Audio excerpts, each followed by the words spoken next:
Sara Blakely is going to join us. She's the youngest self-made female billionaire. Hi, Wayne. Out of all the things I've manifested in my life, this is one of the coolest. I had visualized myself on Oprah. It was just in my being. I knew I was there, and I called the next 10 to 12 years filling in the blanks. Like, I wanted to know what I was talking to her about. I couldn't wait to find out, but I was so clear in my visualization and in my snapshot of where I wanted to be and where I was going, and because I was selling fax machines door to door when I cut the feet out of my pantyhose, and I had never taken a business class. I'd never worked in fashion or retail. I had $5,000 in savings from selling the fax machines, and I thought I had been visualizing and manifesting a different life for myself for so many years that I had already done the mental preparation. So the day I cut the feet out of my pantyhose, I went off and took off with it and said, I looked up and literally almost like looked up at the universe and said, okay, thanks, got it, here I go. Wayne Dyer was an icon in self-development and spiritual growth. He wrote over 40 books, including an astonishing 21 New York Times bestsellers. His childhood was spent in orphanages and foster homes, but he'd go on to inspire millions and become known as the father of motivation. In this exclusive radio show provided by our partners at Hay House, Wayne Dyer connects with Sara Blakely, the billionaire founder of Spanx, for an inspiring conversation. Together, they explore the power of positive thinking, strategies for overcoming obstacles, and the impact of beliefs on success. And if you want even more great Hay House content, check out their YouTube channel. We've linked it up down in the description below. Dr. Wayne Dyer joins us from Maui. And how are things going over there? Beautiful as always? It's wonderful. Yep, it's paradise. It's perfect. I have no complaints. We're going to have a special guest. We're getting her on the phone here. And someone who was very inspired by your teachings, and you might have heard her talking about you in the press recently. She's a hero to women everywhere. Sara Blakely, the founder of Spanx. Now, you know what Spanx are, right? I do. I do now. You're an evolved person. I know I you do. would know this. I learned from Wanda Sykes. She does that whole routine about Esther. She named that ring around her stomach, that little fat thing, whatever it is she calls it. The she named it Esther. And she said she was on talking to Jay Leno on The Tonight Show, and she named Esther, and Esther started coming out of her Spanx. she said, Esther, get back in your Spanx. And of course, Esther has a voice, and she said, I want some cheesecake. And it was a whole funny routine that she did about her Spanx. I didn't know what Spanx were before that. Well, they're women's, womankind's they're best not just friend. women's, from what I'm told. I was doing a show in San Francisco just recently, and the makeup artist told me that many of the men that come through and do their a lot of their auditions and so on, that they're wearing Spanx. So I'm looking for my Spanx. Well, I have Spanx. I'm sure most of the women in your life probably have Spanx. You know, it's an amazing product. And Right. Sara Blakely is going to join us. She's the founder of Spanx, and people might have heard she was just recently featured in the March 2012 cover of Forbes magazine. She's the youngest self-made female billionaire, not millionaire, we're talking billionaire in the world. And she's also been named Ernst & Young's Entrepreneur of the Year and Georgia's Woman of the Year. And just really an inspiring story. And she was very inspired by you as she was coming up in the world. So I believe we have Sara here on the phone. So I wanted to bring her on. Are you there, Sara? I am. It's such a pleasure. I have to say, of all Hi, the Sara. things hi, Wayne. Out of all the things I've manifested in my life, this is one of the coolest. Getting to talk It to is. you. I've been listening to you since I'm 16, so to get a phone call and actually I speak to you know. is cool. It's really cool. It's cool for me, too, because, about 10 days ago or so, I know you were on the cover of Forbes magazine, and I start getting all of these people telling me that there's this lady out there who's, this is a very well-known businesswoman, entrepreneur, and she was on Martha Stewart, and she was talking about it, and then she was on the Today Show, and then she mentioned, and every time you would say something, I would get, all of my kids would call up. My daughter Serena called me this morning, and she said, you are interviewing and talking to Sara Blakely today. She said, you tell her that I want her to put me in billionaire training. I said, okay. So Wow, she's listening right now in New York. So cool. And then you were the person of the week on with Diane Sawyer, and they played a little something I did back, I think, probably before you were born. It was 1976, and it was something called How to Be a No Limit Person. And it's very interesting. I wasn't even going to record. This was when cassettes were just first coming out and getting very popular. And And they asked me if they could record it, and I wasn't going to let them do it. And then finally, at the last minute, I said, "Oh, go ahead." And we created this. It was a 6-cassette series on becoming a no-limit person, growing up and having within you this whole idea that there doesn't have to be limitations. And that thing has become this huge set of tapes that was done by Nightingale Conant. It's now in CDs. Anyway, from what I was told, your father was very instrumental in encouraging you to think differently than other kids. And maybe you can share with our audience and maybe take a couple of questions, because I get questions all the time on this show that I do every week with people saying they can't do this and it's impossible and the brakes aren't going for them and the economy is in the toilet and I can't do this. And there's so many folks out there whose inner world is contaminated by beliefs about their limitations. So maybe you can tell us a little bit about it. And I just want to thank you and also for giving me so much credit because basically it all really belongs to you. Well, I was 16 years old, and I went through a really tough time. My parents got separated, and I watched one of my best friends run over by a car. And my father, when he, was having to move out, he came into my bedroom and handed me this cassette series, How to Be a No Limit Person by Wayne Dyer, and then left.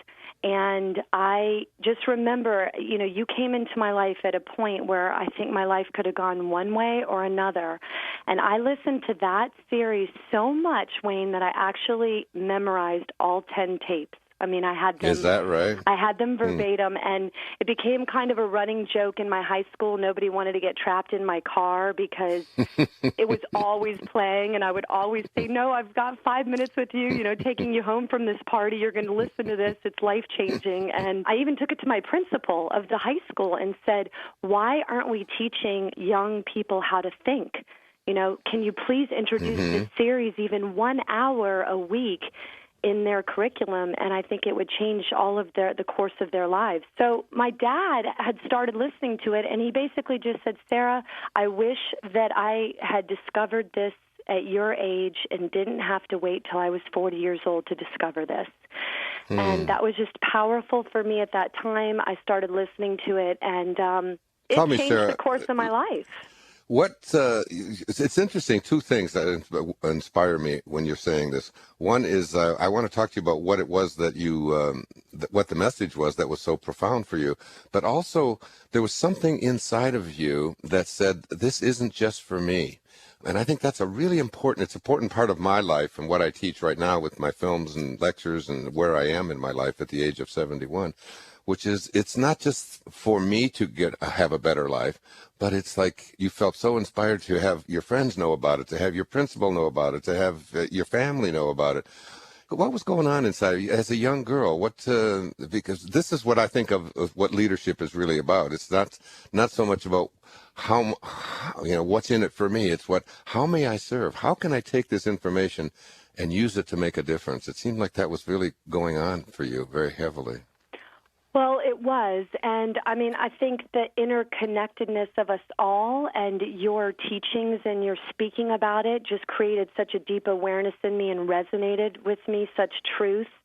And so I feel like that was, part of also why and the profound impact it had on me for the better and just the wanting to have other people experience that. But, the main lesson, I think, it did so much for me. It really did. But one of the main things is, things don't happen by accident. There's intention and purpose in everything. Where is the hidden blessing?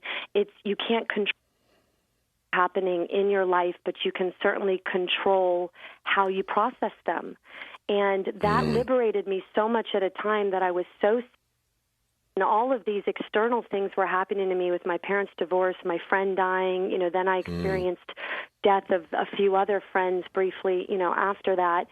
And it kept me going on the path. Instead of letting myself become defeated at that time in my life, I just trained my brain to think, where's the hidden blessing? Where's the opportunity? It was so important for me. I don't know if you've ever heard me, sir, speak. I know I think you came to the premiere of my film, The Shift, didn't you, in Los Angeles? I did, and I've only heard you live once in Fort Lauderdale. In the, a couple years after I invented Spanx. Everyone in my life knows I love you because I've been giving How to Be a No Limit Person as birthday gifts and wedding gifts and any kind of gifts for 20 years. And every new employee that gets hired at Spanx gets that series. I've heard that. Yeah, so my boyfriend at the time bought plane tickets for us for my birthday and surprised me and flew me down to Fort Lauderdale, and I heard you speak, and then at the end I waited in line like everyone else and took a snapshot with you, but that's the only time we've actually ever met. Wow. It's interesting what you say, and I want to just reflect on this a moment, that that you're talking about circumstances come into your life that there's nothing you can do about them. Your parents getting a divorce. You said you saw a friend of yours, go through a horrible tragedy, was run over by a car. It reminds me of a story I've told, and I'm writing about a little bit about right now in the book that I'm going to do next year. When I was in Vienna in 1978, and I was blessed to be on a panel with a man named Viktor Frankl. I don't know if you've heard of Viktor Frankl or not. Yes. He wrote Man's Search for Meaning and talked about the interconnectedness of things. When I was in college myself as a young doctoral student, one of my professors was Dr. Mildred Peters, and she insisted that all of us read this book. And it was his story of him being in a concentration camp in Auschwitz and being lifted out of his home in Berlin. They took away everything that he had, and he became a prisoner. And he said to me at this conference for Young Presidents Organization in Vienna, he said, when you are confronted with circumstances that you can't do anything about, and it will happen a lot in your life, he said, at that moment, we are challenged to change ourselves. If you can't change the circumstances, we can change ourselves. And I think that was what taught me that lesson. And now it comes to you, and now you're telling me that you tell your employees this very same kind of lesson yourself. That the economy can be bad, that you can lose your job, that someone can have an accident that's close to you, but inside of you there's something divine that no one can take away from you. It's true. And, just listening to your message and the way that you packaged it for me at that time in my life changed the tint on my glasses. It just had me. So from that point forward, and I say this when I give speeches about running and starting a business, every day is obstacles. Every day something is thrown your way. And because I'm so trained to go, where's the hidden blessing? Where's the opportunity? I feel like just time and time again, I'm not dealt any more or less, blows. I think we all have stuff in our life, but I feel so much better equipped now on how to turn them into positives and see them for what they are and move forward. And because my father listened to you so much during that obviously difficult time in his life, he was a very interesting parent that gave my brother and me a gift, and that was he used to encourage us to fail. So I would come home from school, and my dad would say, what have you guys failed at this week? And if we didn't have something, he'd be disappointed. And I'd come home and say, Dad, I tried out for this, and I was horrible. And he'd go, way to go, and high-five me. And that was just such a gift because it taught my brother and me early on that failure is not trying versus the outcome. So, and there's a gift in everything. If I fail at something in life because of listening to you in the teachings, I recognize that it's life's way of nudging me and sort of saying you're off course. And in everything that I do, I meet someone new, I learn something new, and I'm less focused on the actual outcome and sort of what's the enrichment in it. That's exciting because I used to always tell the story about Thomas Edison because I get up in Michigan and there's an Edison museum there, and there's a lot of he was from that area as well, and he was attempting to invent a light bulb, some kind of a filament inside of it that would burn, and he had tried 25,000. That's what I was reading anyway. They had tried 25,000 different combinations, and he still couldn't get a filament that would continue to stay lit. And a reporter had asked him, because he was one of the most famous inventors alive, they asked him, how does it feel? He said, to have failed, someone of your stature, to have failed 25,000 times. And I remember his response. So, well, I don't know if it's in that tape series or not, but it was, he said, failure? He said, I don't really know what you're talking about. He said, today, I know 25,000 ways not to make a light bulb. I love that. Yeah, I love that too. And I also remember this story of a little boy, because I grew up in a series of foster homes and orphanages back in Michigan, and I can remember doing this very thing. And he had this little boy was walking around. He had a baseball bat in his hand, and he had a ball in his in the other hand. And he would take the ball and he would throw it up in the air, and then he would take his bat and he would swing at it, and he'd swing at it and he would miss it. And then he'd take the ball, he'd pick it up again, and he'd throw it up in the air, and he'd swing at it again, and he'd miss it. And finally, he took it up in the air, and he threw it, and he missed again. And he said, "What a pitcher!" Like, if I can't hit it, I got to be the greatest pitcher in the world. I'm even striking myself out. You know? Well, I mean, in addition to the principles that my dad sort of instilled in us from listening, and I promise you, I was constantly listening to your series. I listened to How to Be a No Limit Person. Then I got so hooked, I had memorized all 10 tapes. I thought, okay, choose your own greatness. What else has this man done? And then, I mean, everyone used to laugh at me. I was actually, 16 and 17 years old and listening to What Do You Really Want for Your Children? Because I wanted to get my hands on anything you had done. Really? And my dad had that series, so I saw it in his house one day, and I said, Dad, I want to take this, and I would drive around and listen to it. I'm 17 years old. What do I really want for my children? But you just had that kind of an impact on me. And then the teaching of manifestation and visualization. And, I tell people this, I had visualized myself on Oprah. It was just in my being. I knew I was there, and I called the next 10 to 12 years filling in the blanks. Like, I wanted to know what I was talking to her about. I couldn't wait to find out, but I was so clear in my visualization and in my snapshot of where I wanted to be and where I was going and kind of how my life, because I was selling fax machines door to door when I cut the feet out of my pantyhose, and I had never taken a business class. I'd never worked in fashion or retail. I had $5,000 in savings from selling the fax machines, and I thought I had been visualizing and manifesting a different life for myself for so many years that I had already done the mental preparation. So the day I cut the feet out of my pantyhose, I went off and took off with it and said, I looked up and literally almost like looked up at the universe and said, okay, thanks, got it, here I go. Wow. And so, because I meet women all the time who say, I've been cutting the feet out of my pantyhose for years, why didn't I do something with it? And I really just think for me, it was because I had been doing so much mental visualization and manifestation prior to it asking for an idea. Right. I call this intention. I don't know if you've read The Power of Intention or if you're familiar with I listened to it, yes. And it's an intention is not, I always tell people intention isn't something that we do. It's something that we connect to.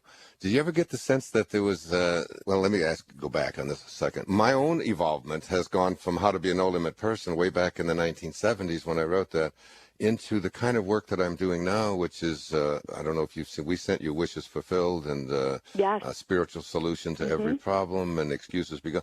And it's moved away from me as being the person who's responsible for doing all of this to myself as a piece of God who is reconnecting to something that is so grand and so great. And therefore, when I'm connected to it, it supports me rather than I'm the one who's doing all of that. Have you had any of that since you were 16 and now that, what are you now, 40, 41? 41, yeah, just turned 41. Absolutely. I mean, when you're on the path and you're listening to your inner voice and moving in the direction of intention, things fall into place that you can't even believe.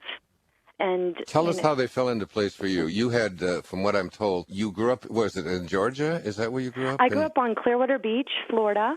In Florida? Yep. Okay, and so you had these years of filling in the blanks, as you said, and then something went off inside. You cut off the feet of your pantyhose, but you also had to do more than just cut off some pantyhose. You had, what, a few $1,000s is all you had, and you didn't have anybody giving you nobody came along and said, here, I'm going to finance this for you or anything like that. Tell on all the listeners out there, and there's hundreds of thousands of them listening right now, what steps that you took that brought you to this place where you just had this absolute knowing that you were on the right path? Well, after I cut the feet out of my pantyhose, I just went on the internet and started looking up hosiery mills and I wrote my own patent. I couldn't afford the patent attorneys. They wanted between $3,000 and $5,000 to write the patent, so I went to Barnes & Noble and bought it. But I think my guiding... Wait a minute. That's really what you just said is really important. The people get stuck with these obstacles all the time. They just say, well, you have to have an attorney, or if you can't do it this way, there's only one way to do it. But there's always there's something inside of you driving you that's saying, I can do this my own way. I don't need anybody else to tell me how to do it. No, I don't, and I feel like everyone has some rare uniqueness in them, and I find that not knowing how it was done before became my greatest gift because it ensured me I was going to do it different. And when you do things different, you're adding something new to the world. You're offering your uniqueness. And so because I've been listening to your tapes for so long, I had this inner confidence that, I heard the word no for 2 years when I was trying to get it made from the manufacturers in North Carolina. I mean, everyone said, we don't get it. It doesn't make sense. This isn't a good idea. And so I really... But you had something was going on inside of you that said, this is not just a good idea. This is an idea that I'm just not going to let it, I'm not going to let it go. Well, you're right, I did. I had an inner knowing. I mean, Wayne, I saw my own rear end in the mirror with and without it. I knew it worked. It really made a difference. So I believed in my product idea, and I believed so much. I've been writing down in my journal and manifesting that I wanted to be self-employed. I wanted to invent something or create a product that I could sell that I loved, because I've been selling fax machines door to door, day in and day out for 7 years. And I just knew in my core that my life was going to be different. And that visualization and that intention, every step of the way, hearing the word no or someone saying it can't be done, or even creating it and then having no money to advertise, and then getting the call from Oprah that she's chosen it as her favorite product of the year and is going to... Oh, is that what happened? I didn't know that. Yes. So this is one of my favorite things? Yes. So what happened, I've been working on this idea for a year at night and on the weekends. I've been writing the patent, trying to get it made, and, wasn't getting as far as I would like. Listen, you're describing something that I've been lecturing about for years and have been living since I was a little boy, which is something called a burning desire. I don't know if you've read a book. I read a book many years ago called Think and Grow Rich, Napoleon Hill. Yes. And he said the thing that I read this when I was a young boy myself. He said the thing that distinguishes highly functioning, what I call self-actualized people from those who are average or ordinary, is that they have something inside of them called a burning desire. And a burning desire is like having a candle flame inside of you that never flickers. Though the worst goes before you, it just won't go out. And I hear that in the way that you are speaking here today, that you... it wasn't just that you had an idea and you knew that, something could be done with it, that this was something that you were going to run with, and nobody could put that candle flame out, whether it was an obstacle, whether it was what is called failure, whatever it is and I just curious now at this time, and because you are now you run your own business, I understand, you do it on a first-hand basis, you haven't turned it over to other people. What burning desire is still going on inside of you, Sara? Well, I mean, in regards to Spanx, the burning desire is, I do have a CEO and a team that is amazing. That, I own the company still, but I have an incredible team that is really helping out a lot. But the burning desire there is to make things better. I just felt that in fashion, women in particular have been sacrificing comfort for a really long time without it really needing to be necessary. So with a little bit more love and attention, there can be function and comfort involved. And that's sort of what I did with the shapewear and then different categories that we're now like swim and active gone into. But then on a bigger scale in my life, all I can say is I just have had this gratitude for being a woman in America since I'm a little girl. It's just an enormous sort of, I'm driven by gratitude of how do I help other women who want to fulfill their potential that maybe don't have the means or the opportunity, and how lucky am I to be in this country. I didn't have any, I was born here, so that, and just the women in different parts of the world that still in the year 2011 don't have the opportunity just because of their gender fulfill their dreams. So I'm driven by sort of this, how can I help globally elevate women and the consciousness of women and women energy on the planet, and sort of, so I didn't realize I would do that with their butts. That was kind of an unexpected thing, but my overarching goal is well beyond Spanx and the product. It's sort of, how can I serve in a bigger way? Yeah, I sense that very, very strongly in you. And even when I was watching you being interviewed and went on YouTube and saw some of the interviews that you had done in the past, particularly when you had mentioned the influence that my work had had on you. And I'm really humbled by what we're talking about here, because I think about, giving a lecture back, and, it's like I always say, Sara, that we're not the ones that are really moving the pieces around. There's something bigger in this universe. It doesn't matter what you call it. It's not a religious thing at all. It's more of a spiritual thing, that there's something moving the pieces around. And we're sort of, in the Tao Te Ching, I wrote a book called Change Your Thoughts, Change Your Life. And Lao Tzu speaks about, he said that you're not doing anything, you're just being done. That there's a sense that there's something bigger that we're connected to. And I think about, you do something small, like I gave a talk in Detroit, Michigan at the Ford Auditorium in 1976 or 77, and it was recorded and it was just put out there. And here, 25, 30 years later, someone picks up those tapes, listens to them as the father does, gives them to his daughter. It's like the interconnectedness of it all. And now you have a company that is really helping, in a sense, just creating well-being on people.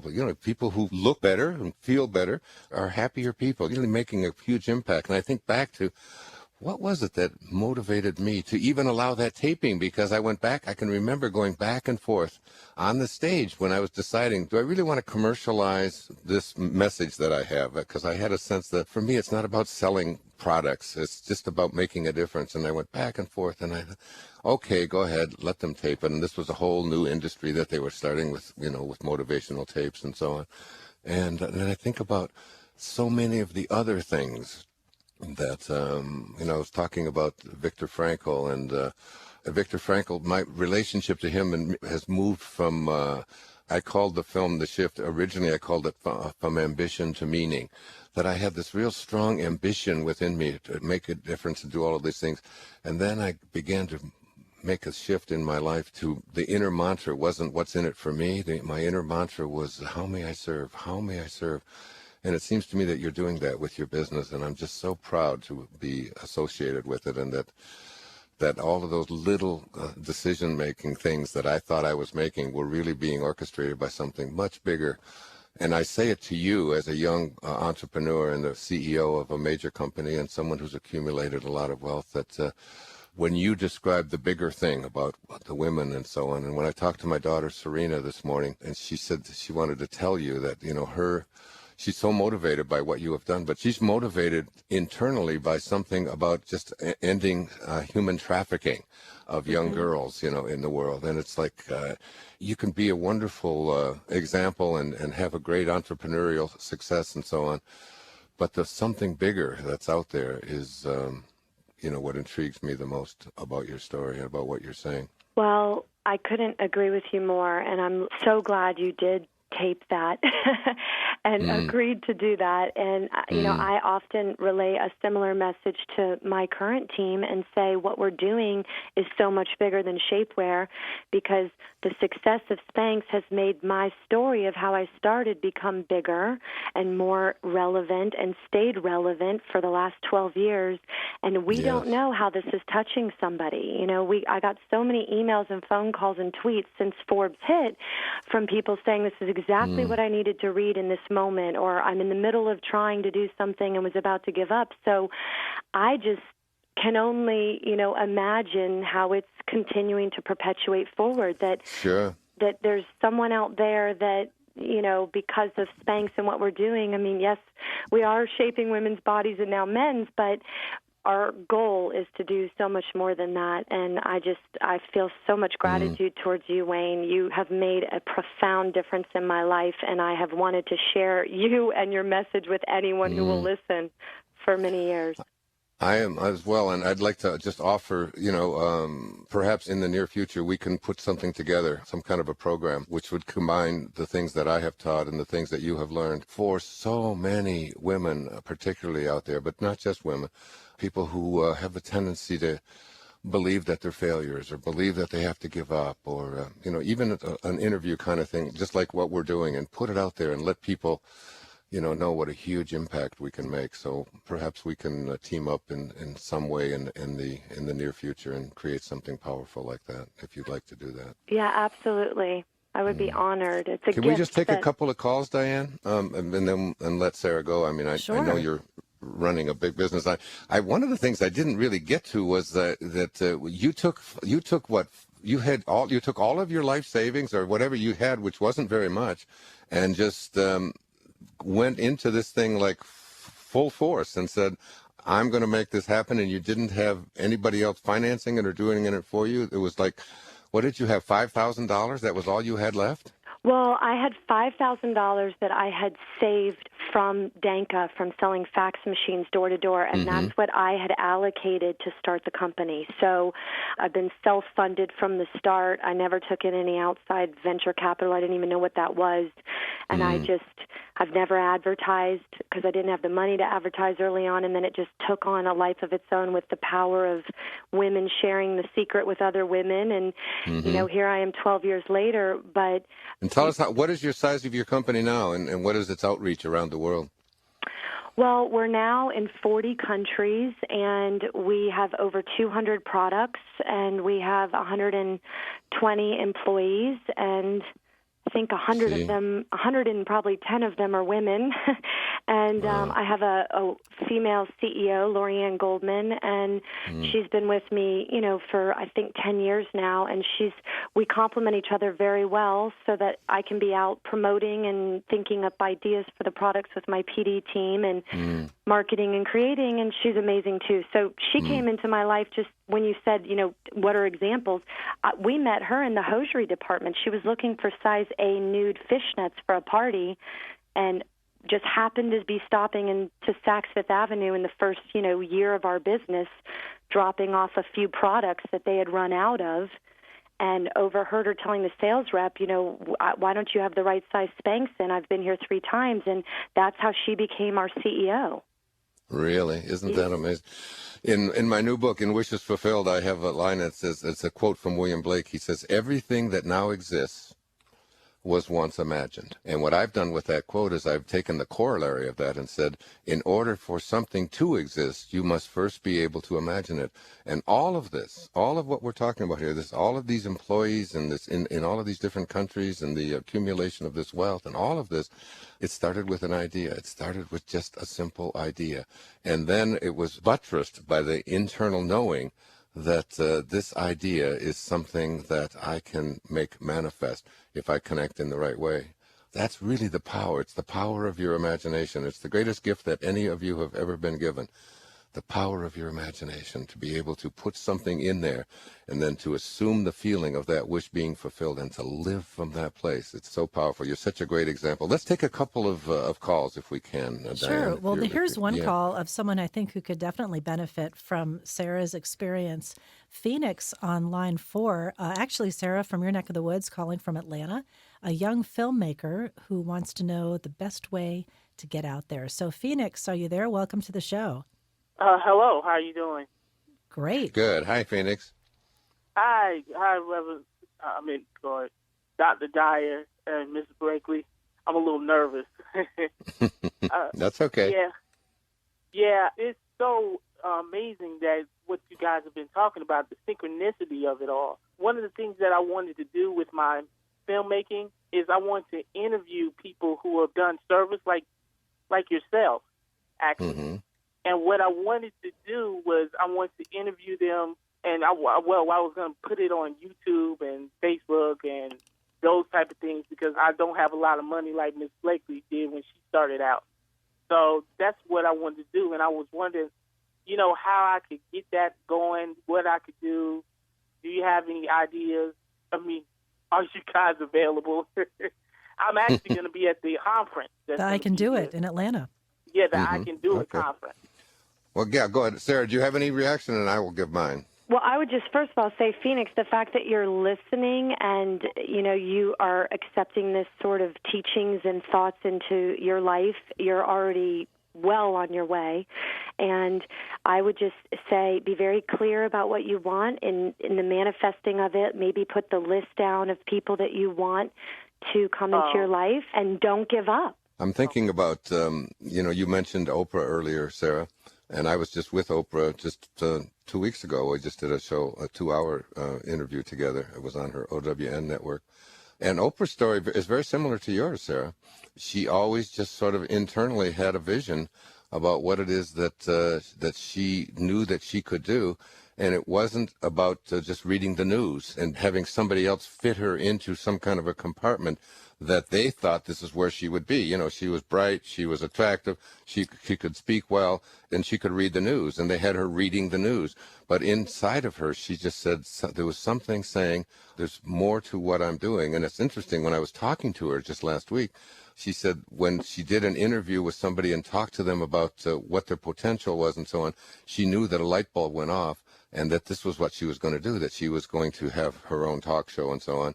And I asked her, I said, Oprah, at this time now in your life, after 25 years of having had your own show, I said, is that still the light bulb that is going off inside of you? And she said, no. She said, I realized that it's way more than just about interviewing other people. It's about making an impact in the world. It's about creating a sense of that we can really transform this world, that through a change of consciousness, we're going to shift this entire planet, not just create more business opportunities, but we're going to make this a world where everybody has an opportunity. So that was Oprah's story, and she never let go of it. And her story continues to evolve, as I know yours is, Sarah, and as I know mine is as well.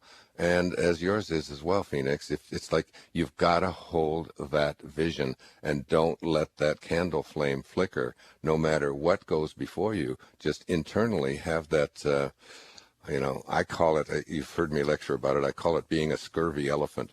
And a scurvy elephant is, I'm sure you've heard me tell the story, but it's like when I was a little boy in an orphanage, and I came home from school, and I asked the lady, Mrs. Scarf, what's a scurvy elephant? And she said, where did you hear that? And I said, well, I heard my third grade teacher, she told the principal that Wayne Dyer was in her classroom and that he was a scurvy elephant in the classroom. And the teacher said, oh, that's Wayne. He gets everything mixed up. She didn't say he was a scurvy elephant in her classroom. She said that he was a disturbing element in her classroom. And you have to be a disturbing element. You really do. You have to be someone who says, I am not going to take no for an answer, and I am not going to get my ego involved in this. I know that I'm connected to something that is going to make the world a better place, and God is going to help me with this, whether you call it God or that Tao or spirit or soul. Anyway, that's my advice. And I want to take one more call and then let Sarah get back to running her Spanx. I'm going to get myself a pair of Spanx. I'm going to try those out. They have them for men now, I understand. Well, let's go to Edith in Gary, Indiana. She's on line 8. And Edith, thanks for holding. You're on with Dr. Dyer and Sara Blakely. Hi, Dr. Dyer and Sara Blakely. How are you? Great. Hi, great, Yeah. thanks. This is amazing, talking about dreams fulfilled and how our mind can create anything that we want to happen. I really acknowledge you for taking that on at the age 16, Ms. Blakely, because I remember when I was 16, living here in Gary, Indiana, I became a teenage mom. And my son is 35 now. And when I look at him, I can't believe it, but it's true. And my life was already on a downward spiral because there was that kind of positivity, the kinds of things that you've been talking about for so many decades. Mr. Dyer is something that I really wasn't present to. Mm-hmm. And I went to graduate school and ended up coming back to my hometown, which, appears to be pretty depressing, but it's actually not. It's no different than any city, inner city, and most places in this country. And I didn't know it. I decided I was going to be an electrician, and I've been an electrician for 18 years, the first black woman in Minnesota, and I saw it before it happened. But what I'm calling about is what's going on in my life right now at age 52, I'm knowing that my dreams are going to get fulfilled, but at this particular moment, in this space and time, it's not happening. And so, interestingly, I started looking at the PBS show over and over and over again. Remember, it's in, 3,000 to 5,000 households right now. Right. The new show, Wishes Fulfilled. I know, it's been playing said, everywhere, right? You said that, it may not be a direct quote because I'm remembering, but you said, what happens to you is based on where you put your attention at. Mm. And I decided that I was going to turn off the television. That what I know that Spirit is guiding me to do is not over there in that television watching all of that, whatever it is. Mm. And now I was born in 1960, and so the television was always a part of our lives. It was our babysitter. It was whatever it was. And when I consciously made that decision, I turned it off, and I haven't looked back. I allow myself an hour in the morning of the View and maybe World News at 5:30, and that's it. But then, within a week, the television went off. Mm-hmm. And I thought, okay, this is great, universe. I'm not supposed to have that. And so I'd like to have some feedback about when it doesn't seem to be moving, like really having it move, like nobody's business. I'm in a profession what's up? Show up now. Let me respond to that. This is a lot about what Sara was speaking about. When the obstacles show up, one of the things that she learned from what I was speaking about so many years ago was that that these obstacles are really just opportunities, and these slow periods are not really representational of failure. They are opportunities for you to be in a state of gratitude, for you to don't evaluate how successful you are on the basis of what you see physically out there. Always go within. And what I talked about on the PBS special and in Wishes Fulfilled is this whole idea of you have objective attention and you have subjective attention. Objective attention is the attention that you are placing right now on the fact that it isn't showing up the way that you think it should be showing up. It says so on the internet. The economy is down. You're in a bad place. You're in Gary instead of, someplace else. All of that kind of stuff. What you want to do is shift to what's called subjective attention, and that attention is based upon your I am. If you saw the show, the words I am are the words that God spoke to Moses when he said, when Moses said to God, so Moses says to God, who was talking to me? What is your name? And God says, my name is I am that I am. So every time you use the two words I am, you're using the name of God. And if you say I am distressed, I am poor, I am sad, I am unhappy, I am discontent, you are really defacing the name of God. What you want to say is I am content, I am fulfilled, I am successful, I am happy, and literally have that as your internal mantra, if you will. And I am, assume the feeling then of that wish fulfilled, and every single time you start going back to that, it's not happening, and the bills aren't being paid, or all of the excuses that you can come up with, go back instead to your I am, and then you'll begin to act on that. And the most important part of this is that you'll start aligning yourself with the source of the universe, which is saying, yes, so your subconscious mind has been programmed to believe that because things aren't showing up, that's an indication that things are always going to be bad.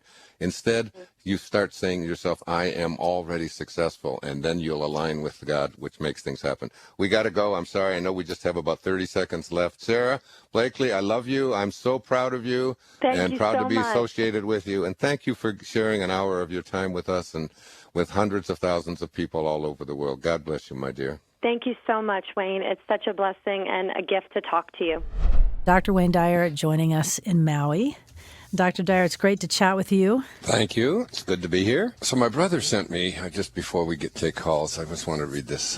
He sent me something that he was writing. My brother's a veteran, and he was in Vietnam. One day, a teacher asked her students to list the names of the other students in the room on 2 sheets of paper, leaving a space between each name. Then she told them to think of the nicest thing that they could say about each and every one of their classmates and to write it down. It took the remainder of the class period to finish their assignment, and as the students left the room, each one handed in the papers. That Saturday, the teacher wrote down the names of each student on a separate sheet of paper and listed what everyone else had said about that individual. On Monday, she gave each student his or her list. The entire class was smiling. Really, she heard whispered, I never knew I meant so much to anyone, and I didn't know others liked me so much, were most of the comments. No one ever mentioned those papers in class again. She never knew if they discussed them after class or with their parents, but it didn't matter. The exercise had accomplished its purpose. The students were happy with themselves and one another. That group of students moved on. Several years later, one of the students was killed in Vietnam, and his teacher attended the funeral of that special student. She had never seen a serviceman in a military coffin before. He looked so handsome, so mature. The church was packed with his friends. One by one, those who loved him took a last walk by the coffin. The teacher was the last one to bless the coffin. As she stood there, one of the soldiers, who acted as a pallbearer, came up to her. Were you Mark's math teacher? He asked. She nodded yes. Then he said, Mark talked about you a lot. After the funeral, most of Mark's former classmates went together for a luncheon. Mark's mother and father were there, obviously waiting to speak with the teacher. We want to show you something, his father said, taking a wallet out of his pocket. They found this on Mark when he was killed. We thought you might recognize it. Opening the billfold, he carefully removed 2 worn pieces of notebook paper that had obviously been taped, folded, and refolded many times. The teacher knew without looking that the papers were the ones on which she had listed all the things each of Mark's classmates had said about him. Thank you so much for doing that, Mark's mother said. As you can see, Mark treasured it. All of Mark's former classmates started to gather around. Charlie smiled rather sheepishly and said, I still have my list. It's in the top drawer of my desk at home. Chuck's wife said, Chuck asked me to put this in our wedding album. I have mine too, Marilyn said. It's in my diary. Then Vicky, another classmate, reached into her pocketbook, took out her wallet, and showed her worn and frazzled list to the group. I carry this with me at all times, Vicky said. And without batting an eyelash, she continued, I think we all saved our lists. That's when the teacher finally sat down and cried. She cried for Mark and for all his friends that would never see him again. The density of people in society is so thick that we forget that life will end one day, and we don't know when that day will be. So please tell the people you love and care for that they are special and important. Tell them before it's too late.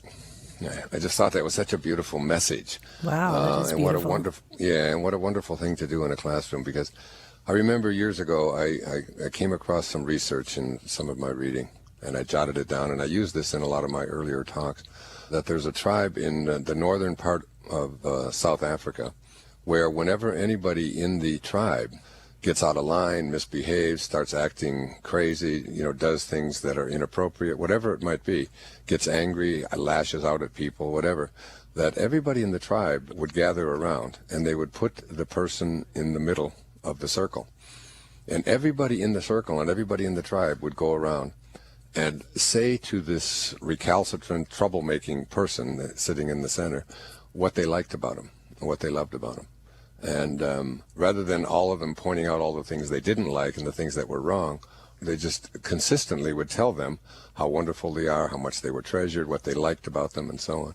And that would end the problem. And they had almost no disciplinary problems in this particular tribe because the focus was always on looking at what you like, looking at what's positive, instead of continuously looking out from behind your eyeballs and seeing people the way you think they should be, or seeing, and expecting the world to be different than it really is. And sending love and appreciation to people. That story, I don't know if it's a true story or if it's apocryphal. My brother sent it to me, but I think it's got a lot of implications.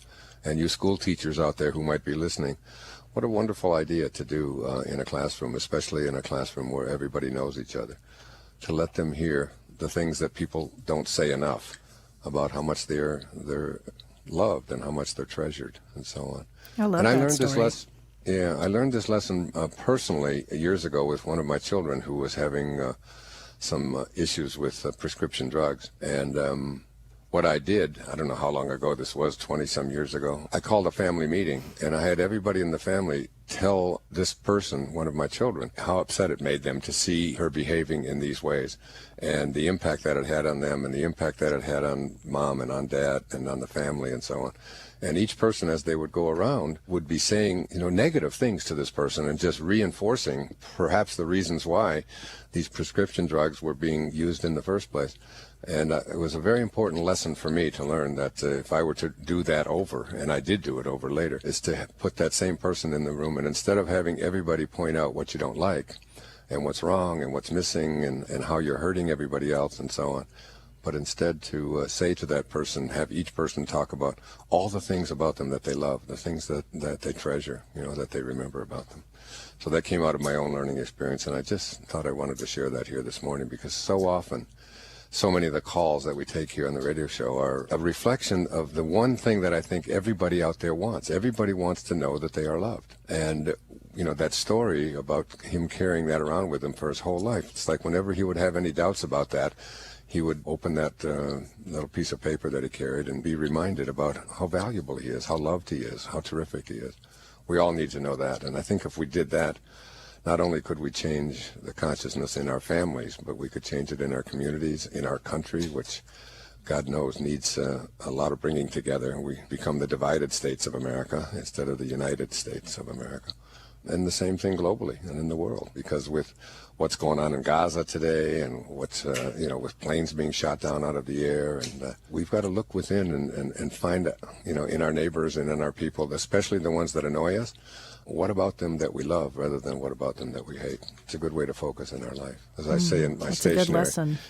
Loving people live in a loving world, and hostile people live in a hostile world. And it's the same world. It's the same world. Just decide what kind of person you're going to be. St. John of the Cross, who was a 16th century Spanish mystic and a saint in the Catholic Church, was the person who really coined the term the dark night of the soul.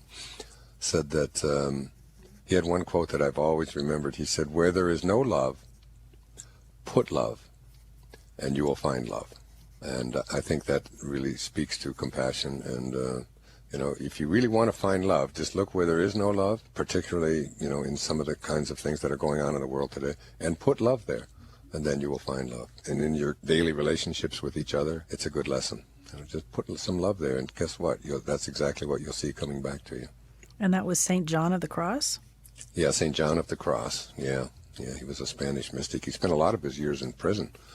I read a whole biography of him not too long ago. Yeah, beautiful man, like a monk. Yeah. I love that ancient wisdom. Yes. It's pretty modern, too. Yeah, and it still fits. Right. So you ready to share with some people I am. here? Let's see who's points out all there. over. Who would like to talk to me this morning? Well, this is a cool name, so I'd like to start with her, Leilani. Okay. Leilani in Denver. That's a very common name here in Maui. Is it? Yeah, and there's a restaurant about 700 yards from where I live called Leilani's here on Maui. So you hear a lot of Hawaiian people, but I'll bet you this lady has some Hawaiian background. Are you, Leilani? Welcome to the show. Are you from Hawaii? Aloha. No, I was not born in Hawaii, but I spent some time on the Big Island. Ah, well, I'm welcome. a little nervous, Dr. Dyer. Thank you. I woke up this morning and then I said, I'm going to talk to Dr. Dyer today, and it's happening. And it's happening. Good for you. It's because of that name of yours, that Leilani. How did you get that name? How come your mom named you Leilani? It means heavenly flower, and they like this song called Sweet Leilani. Oh, yeah. Yeah, there you go. Well, great. Okay, heavenly flower, what's on your mind, my dear? Well, a couple things. Dr. Dyer, I'm involved with the Crystal Water Healing Project, and I want to send you some free crystals to put in the oceans on September 21st. Okay. And we just say a chant. It's a global project, aqualuz.org. And we are what is it? Say it again. Say it slower so we know. Aqua? AQUA, luz, LUZ.org. We're having a global water healing event on September 21st, and we're passing around crystals around the globe. And you infuse the crystal with your light and love and place it in the water. I love that. What a nice idea. Okay. And I called you because I had the merit to hear you at I Can Do It in Denver, and that event changed my life. How so? Well, because your story about how everything in your life has lined up and how you've taken the pain of your childhood and that has brought you light. Yeah, and I can see clearly now. I believe my Dharma involves traveling. I'm a world traveler, and I love it so much. and helping people. So I envision traveling the world and helping women and children heal from trauma. But I'm just me. I don't have a family. I'm just this person with this big dream, and I'd like your guidance on how to manifest it. Well, you don't need my guidance. Every desire that we have is placed there by an intelligence, the same intelligence that, I'm looking out my window right now at all these palm trees, and I'm looking over to mine, and I see birds just flitting by here, building a nest of some kind. And I look over at the ocean, and I'll be in the ocean in a little while, and I look at all of these creatures that are down there, and there goes another bird. And whatever intelligence it is that is moving everything in the universe also is what places these desires inside of us.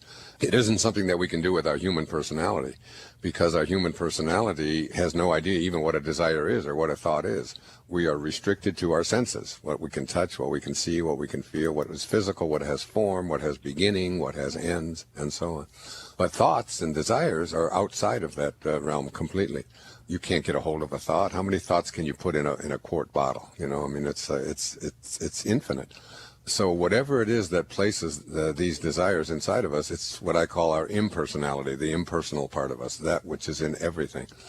And that placed that in there for you, Leilani. It's that burning desire is there. And it wasn't you, Leilani, when you said it, you're just me.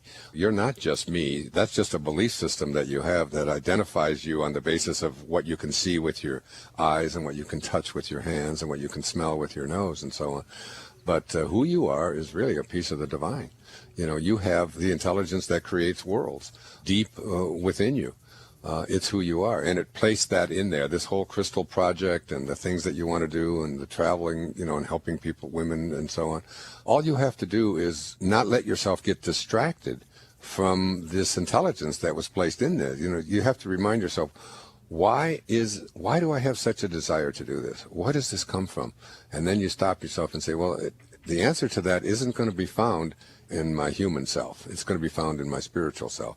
So I have to just let go of that and just trust that whatever it is that placed it in there for me, and I can't let it go. And it's like, I call it your excitement. You get so excited about this. The reason that you're excited about it is because you're aligned with your Dharma. You're aligned with what it is that you came into this world to be. That's why it feels good, because feeling good and feeling God are exactly the same thing. There's zero difference between good and God, 1-0.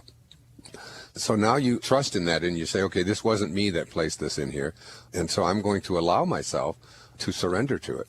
And I'm going to trust that whatever intelligence it is that placed that in there for me is also going to place next to me or within my grasp all of the tools and everything that I need to be able to fulfill it and to actualize it.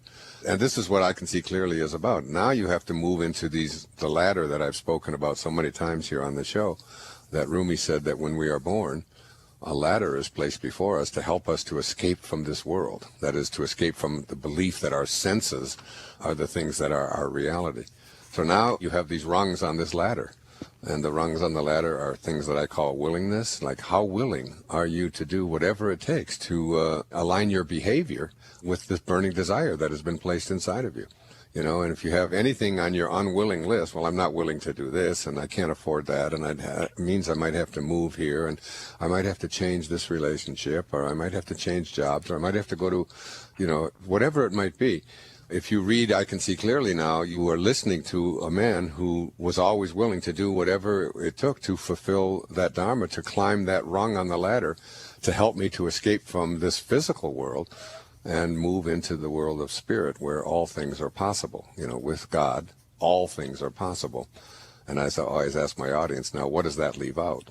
So willingness and determination is another rung on that ladder, and compassion that Diane mentioned earlier is on that ladder, and fearlessness, like how many times do I let my fears that I might fail, fears that I won't have enough money, fears that other people won't approve of me, letting go all of that, because the same force that is growing your fingernails every single night, independent of your opinion about it, no matter how much you may say to yourself tonight when you go to bed, I'm not going to have these fingernails grow. I'm tired of them growing, and I got to cut them all the time and color them. I'm going to stop it. There's a force that is greater than your physical self that just grows your fingernails. And that's the same force that placed that desire in you. And now you move to the ultimate on the ladder. You say, okay, I'm willing. That's why I wrote I Can See Clearly Now, to let people see that when you come to a fork in the road and you're not sure which way to turn and you trust your intuition, you'll be guided. You'll be guided by what inside of you is just what I call your excitement, but it's really your alignment with the universal source. It's what Abraham calls the law of attraction. And that's how you do it, my dear, until you ultimately get to the top of the ladder where you look around yourself and you say, you know, I'm really not here as a human being at all, having a spiritual experience. My true essence, who I am as a human being, is I am really a spiritual being. I'm an infinite spiritual being having a very temporary human experience. And I'm going to trust in that and live from that place. So now I'm going to start doing what I wrote about in Wishes Fulfilled. I'm going to assume the feeling of the wish fulfilled. I'm going to feel what it feels like to be doing this thing that you've described to me, not as something that I'm going to do if everything works out, but as an already accomplished fact, you know, in your mind. And then you begin to act in that way, and you start to align with all of the forces that make everything happen in the world. And that's my rant. Beautiful. Makes sense. I wish you were my father. You're so Well, I am your father. You know, we're all each other's children and all each other's brothers and sisters. We're truly the same intelligence that created you, that brought you into this world, brought me into this world. We originated from the same place. There's only one source. There's only one. beautiful. Is there any way I can send you? I have a crystal that actually takes toxins out of the water called shungite. And I'd love to send you some. How do I just wait and talk to the people? No, here's what you do. When you hang up, what we're going to do is you leave your address, and we're going to send you a brand new book that was written by my daughter, Serena, and myself, called Don't Die, with your music still inside of you. And also my other daughter's CD, which is called Letting Go. We're going to send you both of those as a gift to everyone that calls in today. And the person that takes down the address will give you my address here on Hawaii, and then you can just mail it to me directly right here on Maui. I love you, Dr. Dyer. Thank you for being a light in the world. Aloha. Thank you so much. Aloha. God bless you. Namaste. God bless. Namaste. And we'll get that out to Leilani, or I'll get her information and send the address because I give her my address as well. Yeah, I want to get the crystals. I want my water purified. That's great. Water is such a big thing. I mean, she was talking. I would like to have gone into that because someday I'd like to do a show on water. As I've told you before, I do an ayahuasca ceremony about once a month now, and I'll go into that maybe sometime as well.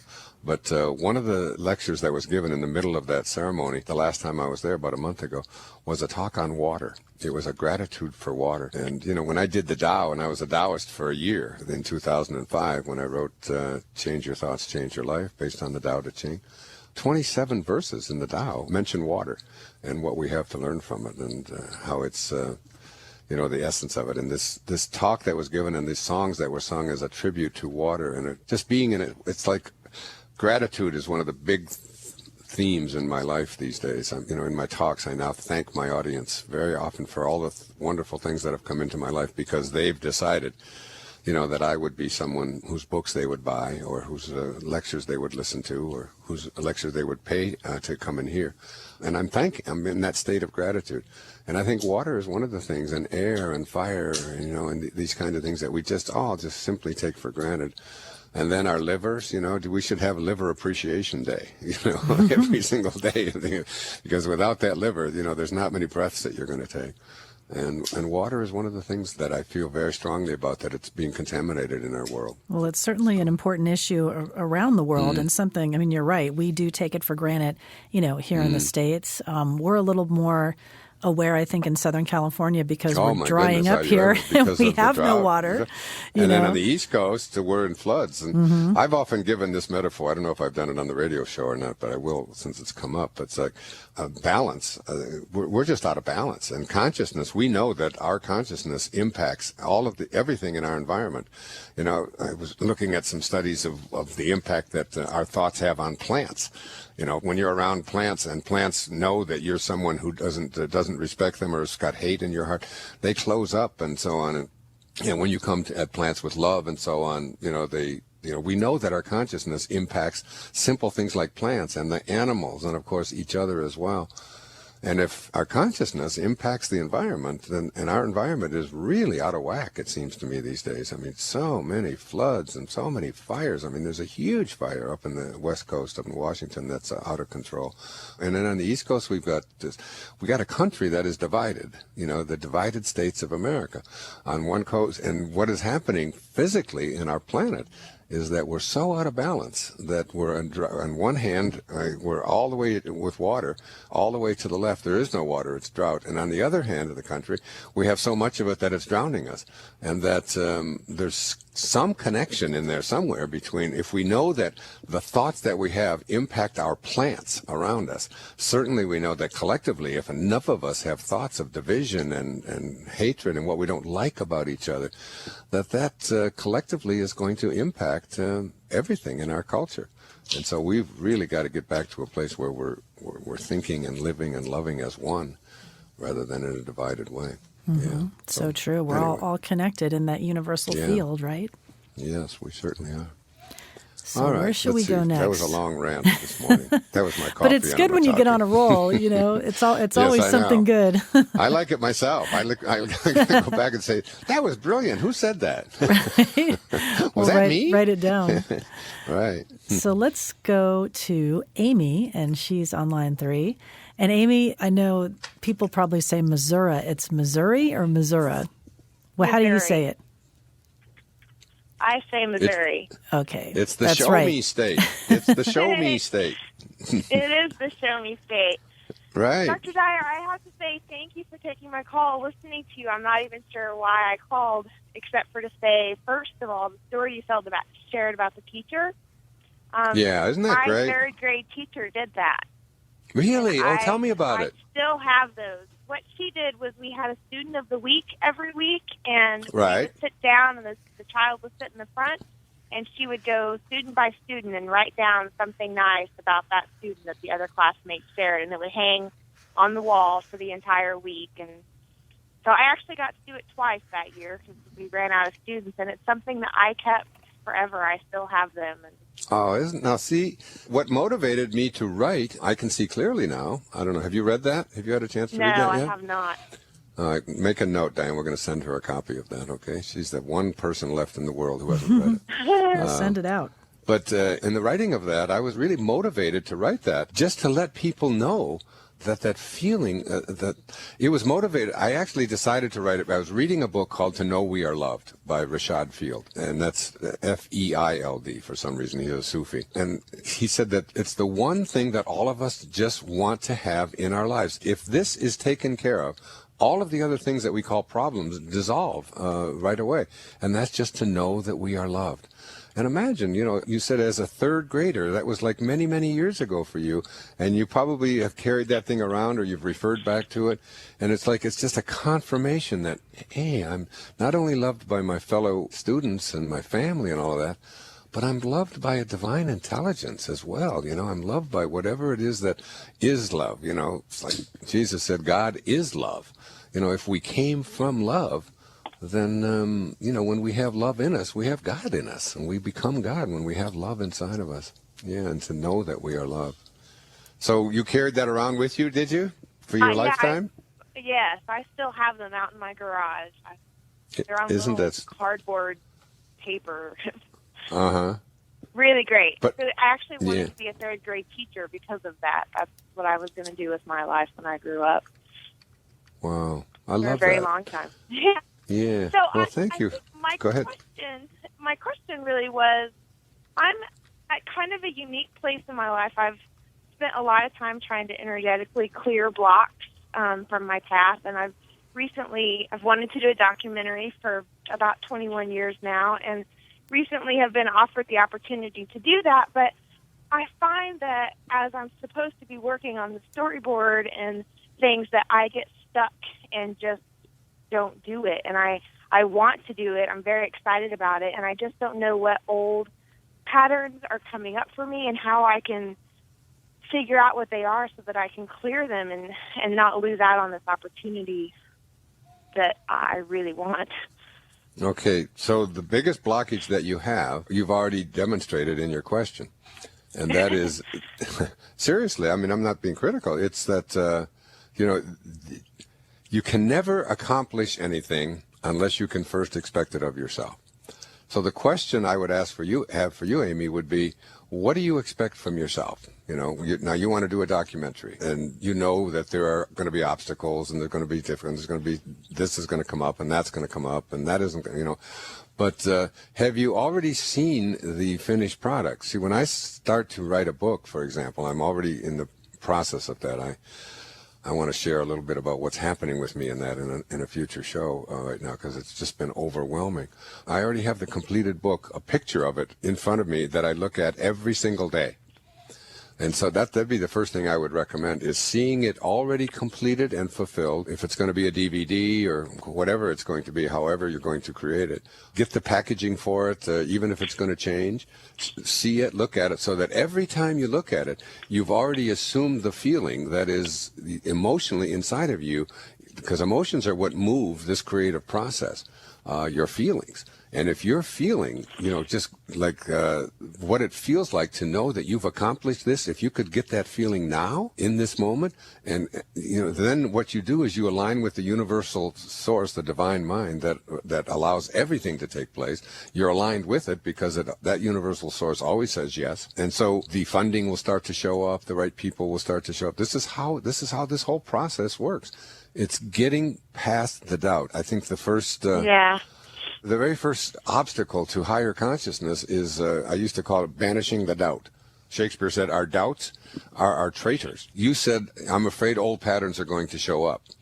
That's a doubt, Instead of your mind saying, there's nothing in my past that will do anything to prevent me from fulfilling this vision that I've already seen as an accomplished fact. There is nothing that I have ever experienced that will ever allow me to interfere with it. So you're starting from a place of banishing the doubt, and then you shut down that inner dialogue. That's another obstacle to higher consciousness, is this constant inner kind of thing about this isn't going to work out, and what if it doesn't, and what if I don't, and all of the what ifs and the maybes and the hurts and the fears and so on. All of that stuff just gets rolled in there. Meantime, Maslow used to say to us that a self-actualized person is someone who never places into their imagination anything that they do not want to manifest into their real life. So they would never put a thought into them about, I'd like to do this, I'd like to really accomplish this, I know this is something that I'm really born to do. It's a burning desire that's been placed in there by me. And then here comes all of the stuff that is going to interfere with you. And so that inner dialogue is a constant kind of, this is, it's based on feeling that you don't have the ability or the desire, or that you're not smart enough, or that you're, whatever it might be. And all of that stuff. Whereas a self-actualized person already sees it as an accomplished fact, and just like any obstacle that shows up, they just see that as just something to get around, or to, you're even grateful for those obstacles, because, it's often been said that every advance that we make towards a higher spiritual place in our life is almost always preceded by a fall of some kind or another. So that all of the things that most people call obstacles and so on, to a self-actualized person, this is just another stepping stone in order to allow myself to get to this place that I've already been in my imagination. Because, Amy, the greatest gift that you were ever given from the moment that you were conceived is the gift of your imagination. You can place anything in there that you want to have in there. And there is nothing that anyone can do to take it away from you. And that everything, William Blake said that everything that now exists was once imagined.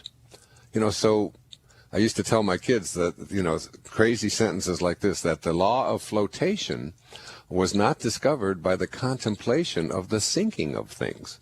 When the Wright brothers went, down to Kitty Hawk, they weren't contemplating the staying on the ground of things. They were contemplating the getting off the ground of things, and they wouldn't have any other thoughts into their consciousness. And that's why we have airplanes, because somebody, had that vision that was so strong inside of them that they would never allow the opposite, that is, that this isn't going to work out. I used to use that example of Thomas Edison when he was trying to invent the electric filament and for the light bulb. And someone said to him, how does someone as famous as you, who's tried 25,000 different combinations, feel about failing 25,000 times? And his answer was classic. He said, I don't know what you're talking about, failure. He said, today I know 25,000 ways not to make a battery. That's what it was, a battery, you know. So anyway, Yeah, that's... I just heard my answer so clearly, in that I am thinking about what's preventing me from doing it and not doing it. Exactly. That's Exactly. And you become what you think about all day long. Like I'm in the process, I'm going to write a book that, and I had made up my mind I wasn't going to write a book, you know, any more books a couple of years ago, and now I'm working on, you know, I've written another one I can see clearly now, and then, you know, I'm working on another one. And it's like I am so open and I have so surrendered, and I'm so, every morning when I wake up, I woke up this morning at 5 o'clock, and I just take these 2 crystals and I put them in my hand, and I meditate for like an hour, just asking for the guidance to be able to write this book on a subject that I, you know, truthfully don't feel knowledgeable enough. I don't feel like I know enough, and yet it's just something that it just won't go away. And a lot of it is based on this idea about burning desires that I've been speaking about, that, you know, this impersonal self of us, and wanting to make that really clear, and to take the teachings of the Bhagavad Gita and bring it all together in this final book that I feel is writing itself through me. But I never, ever allow the thought that I can't do it. You know, I just say to myself, you know, whatever I need will be there at the time that I need it. And I'm coming from a complete and total place of knowing that this is something that I have to fulfill before I leave this earth. That's where you have to get to, my love. That's where you have to get to. And I'm going to send you I Can See Clearly Now, and I'm going to send you Don't Die With Your Music Still In You with Sara Dyer, which is a wonderful book about what it was like to be raised around crazy people like me. And my daughter Sky singing Letting Go, singing the beautiful song that I danced with Serena to at her wedding on the 1st of July, 3 weeks ago. She's already the long-term marriage, Diane. 3 weeks, they're still together. It's going great. And my daughter Sky sang that beautiful song. song. On Facebook with her are beautiful. Oh, you saw that? Oh, yes, of course. Yeah. I know. I posted that because I wanted everybody to see what a beautiful bride, what a beautiful day. It was truly one of the happiest days of my life. Yes, so. They are beautiful. And I have a bag that I purchased from one of your daughters that I Can Do It. Oh, sure, Tracy, my daughter Tracy, an urban junket. Yeah, if you ever want to know about those, she makes them out of recycled plastic water bottles. I mean, they're so beautiful. Yeah, Well, thank you, Amy. Where in Missouri? Where are you from? Where in Missouri? Nixa, Missouri. I actually work in Branson, Missouri, but 30 minutes away. So. Yeah, that's the home of Harry Truman. I mean, Independence, Missouri. Yes. Yeah. Well, thank you, my dear. Very much. You're very welcome. Leave your address. God bless you. Thanks for a nice call. Thank you. That's great advice, too. A lot of people struggle with that. I'm sure that's going to help. With what? With just getting in their own way, you know, some self-sabotage and those negative thought patterns. I was swimming in a pool up in Minneapolis when I was visiting Tracy, and there was a slogan written on the wall for the swimming team. And every time I would go in one direction, I would look up, and I had my head turned that way. I would read this slogan, and I read it I swam that day for a full hour. And so I must have read it, 100 times, you know. And it said, if you want to create something in your life, you must first be able to expect it of yourself. You know, and I would think about that as I was swimming. I'd think, it's really just about what are my expectations for me. And if my expectations are how difficult something's going to be, it can't work out, I can't afford it, you know, I'm not smart enough, I'm too old, whatever it might be. If those are your thoughts, that's what you expect from yourself. The universal subconscious mind aligns with that thought that you have continuously and offers you experiences that match up to it. It gives you all the things that you've said you want. So it's really shifting that around. Right. It's a good reminder, especially for me, because I'm kind of entering into this home buying realm that I've avoided for a long time. And, you know, so I'm just thinking, hey, the right situation will align. But and the best thing, right Diane, thing I'll find will be great. I can't tell you how many letters I've had from people over the years, thousands of people, and especially about houses, people who get a vision in their imagination of what it is and what it looks like, and after they do that for a while, they can actually see it. They can see the color. They can see what the lawn looks like. They can see what the road, they can see everything about it. And then one day, They look, and there it is, and it's impossible for them not to get it. That's how powerful, our ability to visualize and manifest. That's how everything happens. Everything happens from our thoughts. All right, let's see if we can get another call in this morning. Squeeze in a few more people. Yeah.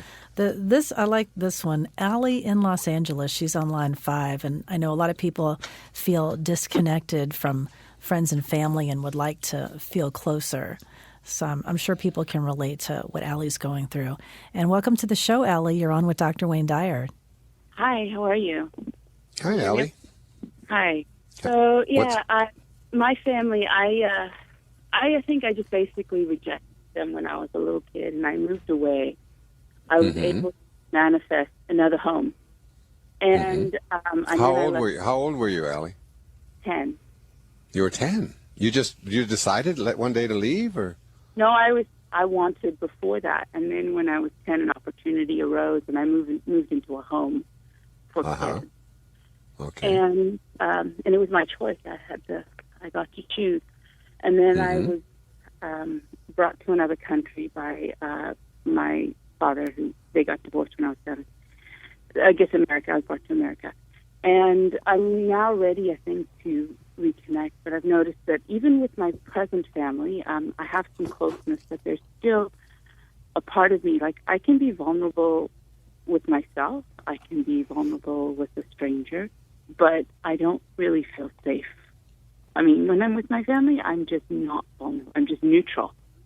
Which family? Your original family you're speaking of? Any family.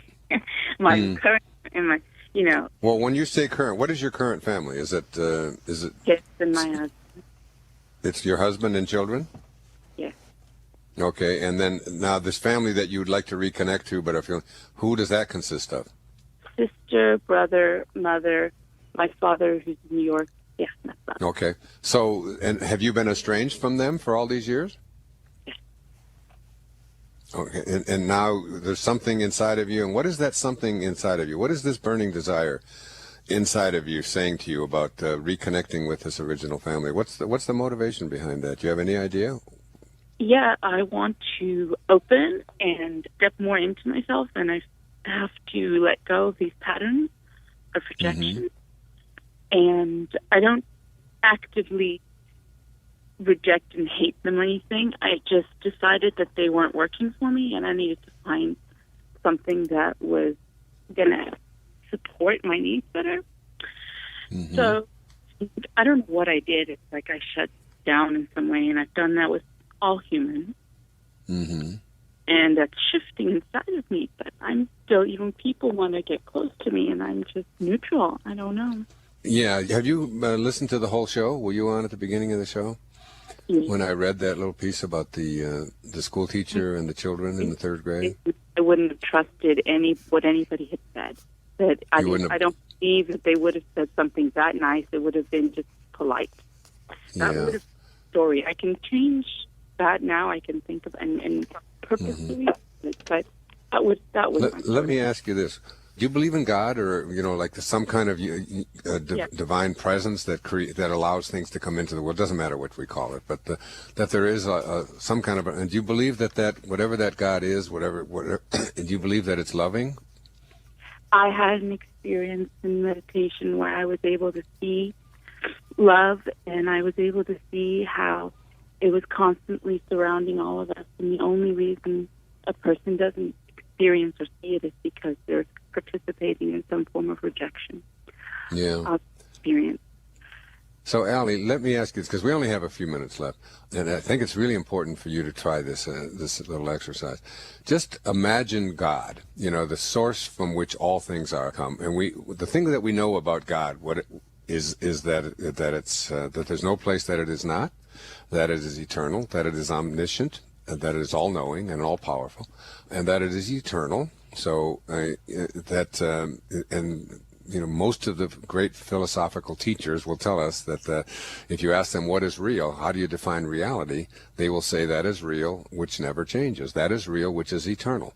If it's not eternal, it's not real. So that all hatred, for example, is really not real. All evil is really not real because it's not eternal. It doesn't the only thing that is eternal is this love. Okay, so this is your source of being. It wasn't your parents. It wasn't, that brother and mother and sister that you would like to reunite with. Where you originally came from is where everything originates from, this original source of being. Try to imagine yourself in a conversation with this source of being that is nothing but pure love. God is love. It's just pure love. And asking this source what it thinks about you, Allie. How does it feel about you? Now remember, it is pure love, and you came from it. So, and the only thing that it knows, it's just oneness. The only thing that it knows is love. That's why it gives off these little sparks like you and me and everything that ever shows up into this world. And in a conversation with this source, ask it, what do you think of me? And what do you think it would say? You're okay. Yeah. Okay, just okay. Let me say, just okay? Let me try to give you go ahead. No, I'm sorry. Go ahead. I just felt like that part of me was feeling defensive, and like I'm refusing to. So let me try to be God and speak to you, Allie. You are a part of me. You are a spark of me. I am love. I am pure love. That's all I am, is pure love. There's nothing but me. There's no opposites. I'm in a world in which there is no opposite of love. There is no hatred. There's no bitterness. These are concepts that I don't even know anything about because I'm only pure love. And you are a piece of that. You are a part of that. And therefore, to me, you are nothing but an expression of the highest thing that there is in this universe, the highest force that there is, and it's pure love. That's what you are. And that's how I feel about you. All I can do is love you because you are so precious to me that I gave up a little tiny piece of myself to have you show up in this world. That's how perfect you are. And when I don't recognize you is when you go into the reasons why there's something wrong with you, the reasons that you're bad, or the reasons that you might have come up with in your own mind to place anything negative about yourself in your mind. It's not possible. You are me. I am you. And all I have for you is love. I don't know how that resonates with you. I just got it in my ear that we just have less than a minute left in the show. But I'd like to send you a copy. Have you read I Can See Clearly Now? No, I haven't. Yeah, I'd like to send that to you. And also my daughter's book, Don't Die With Your Music Still In You. Great lesson for that in you. And also Sky's Letting Go. 3 little packages. All for you today, Allie, because you're just so loved. Thanks for your call, and everyone else's call. It was a great show today. I love you all. Namaste. Dr. Dyer, welcome. Good morning. How are you? I'm doing very, very well this morning. That's great. I guess it's not morning anywhere else, but I'm in Hawaii, afternoon, and it's still morning. Right. I'm stuck in the same time zone all day long. Right. What's going on in your life this week? Well, I've just been giving a little thought to something that I was talking to my friend Byron Katie about just a few weeks ago on a seminar that we did, which I believe is going to be put out by Hay House as well in another month or two. It was an all-day seminar. And she spoke about not being in other people's business. And I've given that a lot of thought. And there's a lot of ways that that's something that interferes with us, especially with our own happiness and fulfillment as people. One of the things that I've noticed a lot, I don't know if you've noticed it, Summer, but if you look on the newsstand recently, you're going to see just a proliferation of these gossip magazines. And they all look almost the same. And there used to be 1 or 2. There was like People magazine and Us magazine and a few others. But now there must be 50 of these things that are out there, and they all cover the same things. The same people. I think it's Angelina and it's Jennifer and it's Brad and maybe a handful of others. People who are celebrity-type people, and they have photographers following them around wherever they go. And every one of these magazines, in fact, many of them just use the same pictures over and over and over again. And every week, it's the same. It's the continuous thing. And I keep thinking about why are there so many of these now? There must be a great deal of profit in that. And why is this one great big profitable item that the American people seem to be just obsessed with the business of other people. Who's had plastic surgery, who's pregnant, who looks like maybe they would want to be pregnant, who looks, every story is just sort of a continuation of people being obsessed with other people's business. And one of the things that I've learned specifically in the last year or so working on my new book called Change Your Thoughts, Change Your Life, which won't be out till later this year, but it's on living the Tao.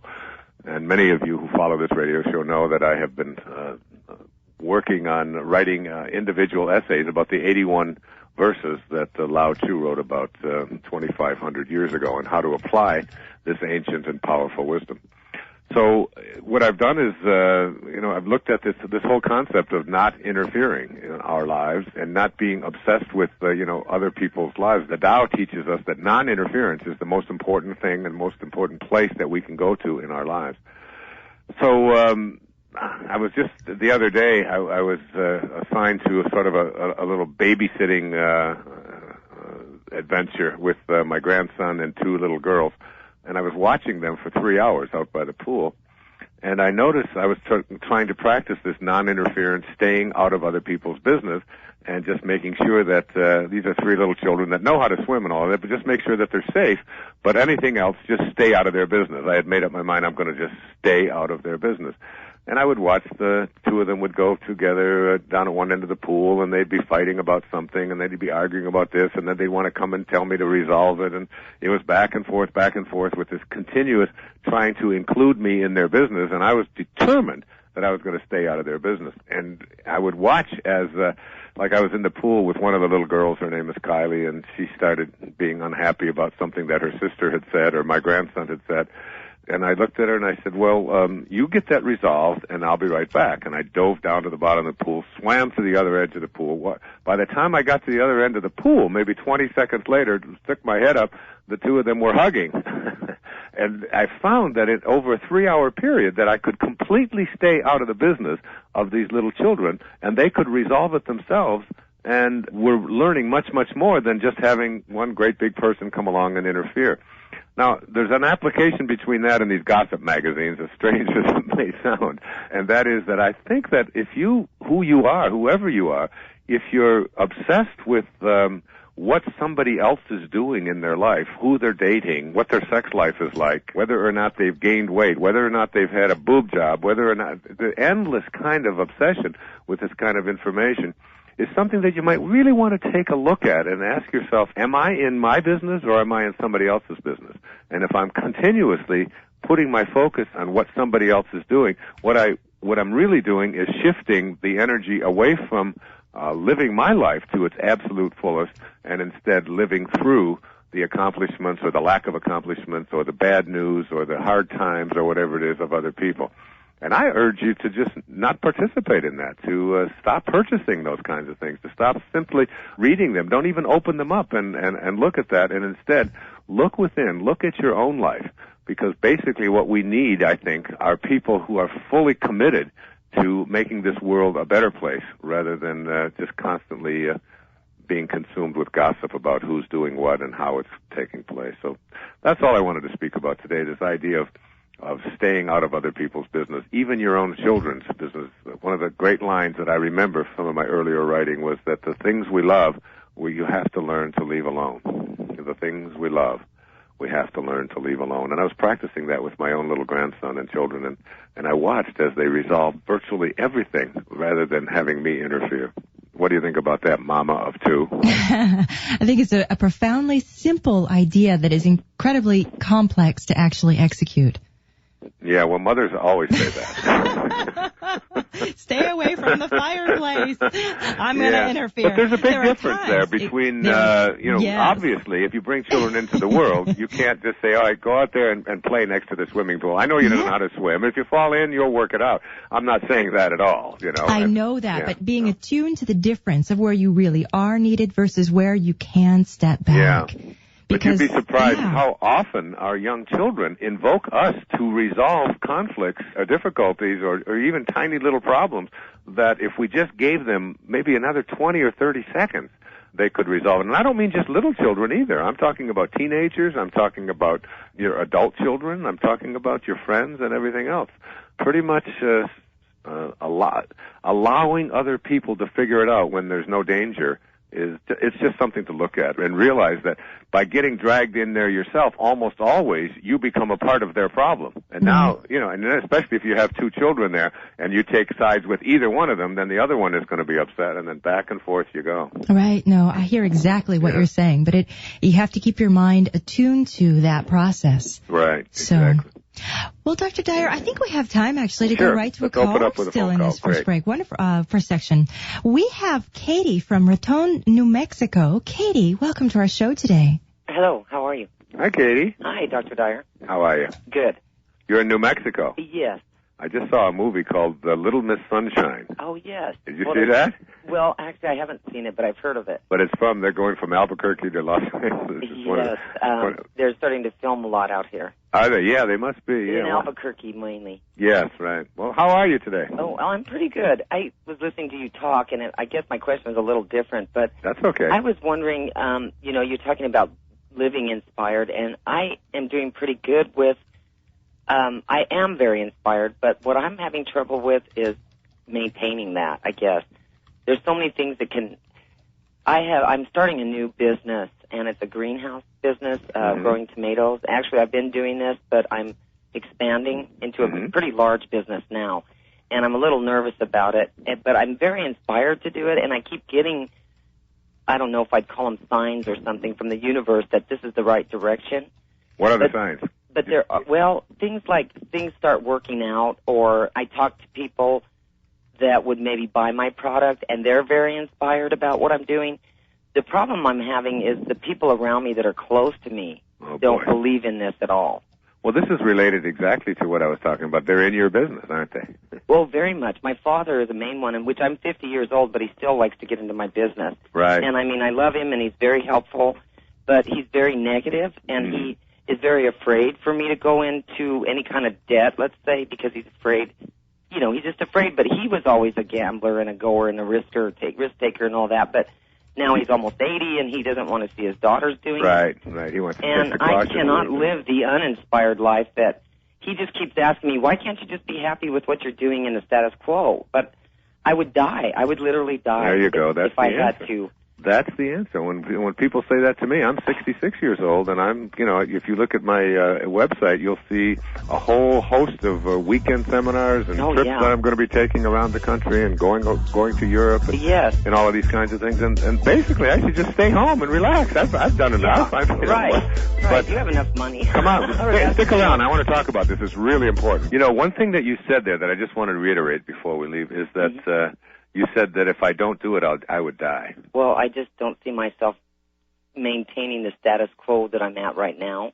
Yeah, and what is that status quo? Well, I'm working. I have my little greenhouse. It's only running 6 months out of the year, so right now I'm not. Actually, I'm just getting ready to start up again. But it's just not enough. It's small, and it's nice, and I enjoy helping the people that I help, but I've always had a bigger vision than this.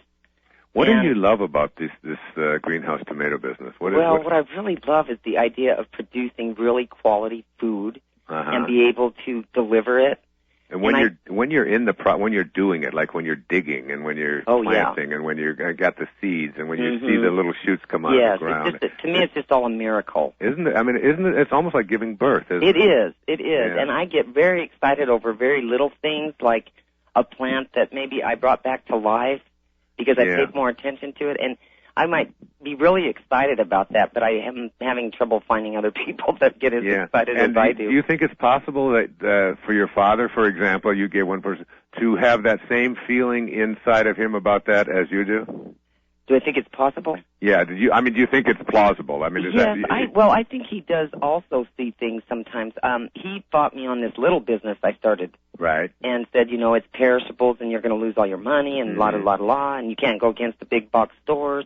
And I just had a lot of faith, and I've done way better than he ever thought I could do. And so for him, if you make a lot of money or make money doing it, it's successful. Yeah, exactly. He's kind of that frame. One of the great lessons that I learned was as a young doctoral student from Abraham Maslow, one of the great teachers in my life, was that when he was describing people who achieve at the highest level, who reach what he called self-actualization at the very top of the pyramid, he had two assessments of them. One is that these are people who are detached from outcome.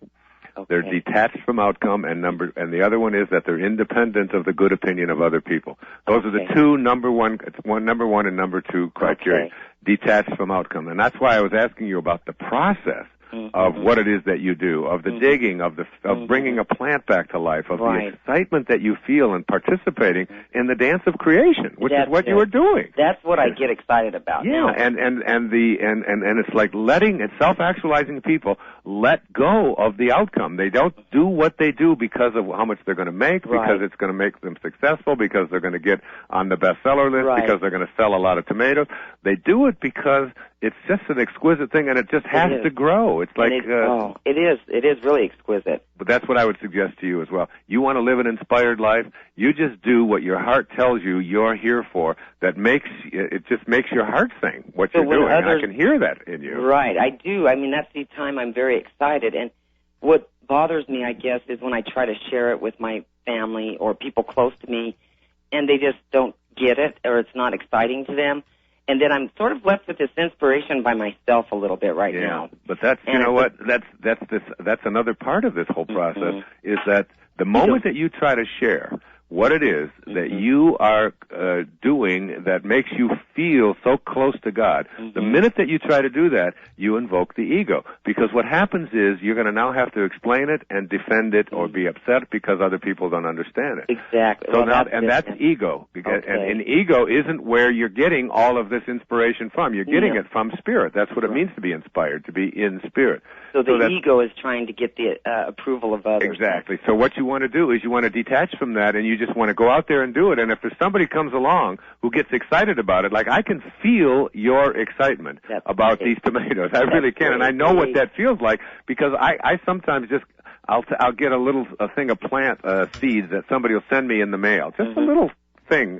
Sometimes they implant them in greeting cards. I don't know if you've seen these now. And they just say tear the greeting card up and plant it in the dirt and just water it. And I do that, and a week goes by, and 2 weeks go by, and all of a sudden, this tiny little green thing just shoots up out of, and it's like one of the greatest feelings that you can have in life, to know that you're participating in this dance of creation. Right. And I don't try to tell anybody else about it. Someone will come out and look at that thing on my patio and say, "What, you got weeds growing in there?" Yeah, exactly. Exactly. Well, and I have a lot of cactus, and when I go in there in the mornings, every one of them is different, and I may have new blooms every morning, or, something exciting has happened over the nighttime, and I can go in the morning, and it's like sitting there looking at me, and I get so excited about the way the bloom looks.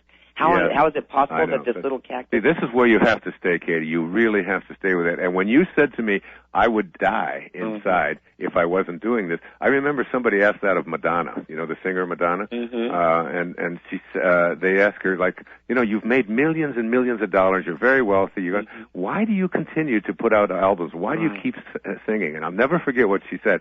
She said, because if I didn't do it, I would die inside. And so whether it's singing or whether it's your tomatoes or whether it's, for me, it's my writing or my speaking or whatever it is, whoever you are out there, whatever it is that makes your heart sing, stay with that, and the universe will take care of the details. Okay. The profits are just not that important. I promise you. Okay. Thank you, sweetheart. Well, thank you so much. What a lovely call. Thanks. God bless you. Bye-bye. Thanks, Katie. Thank you.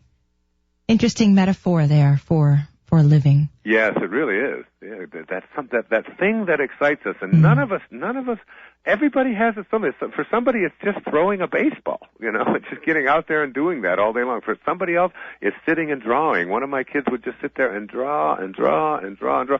One of my children would just all she could think about was horses. That was her whole life. All she could, and when she got her horse and she would get on that horse, I mean, her whole institution as a person, everything about her would shift because of the joy that she felt.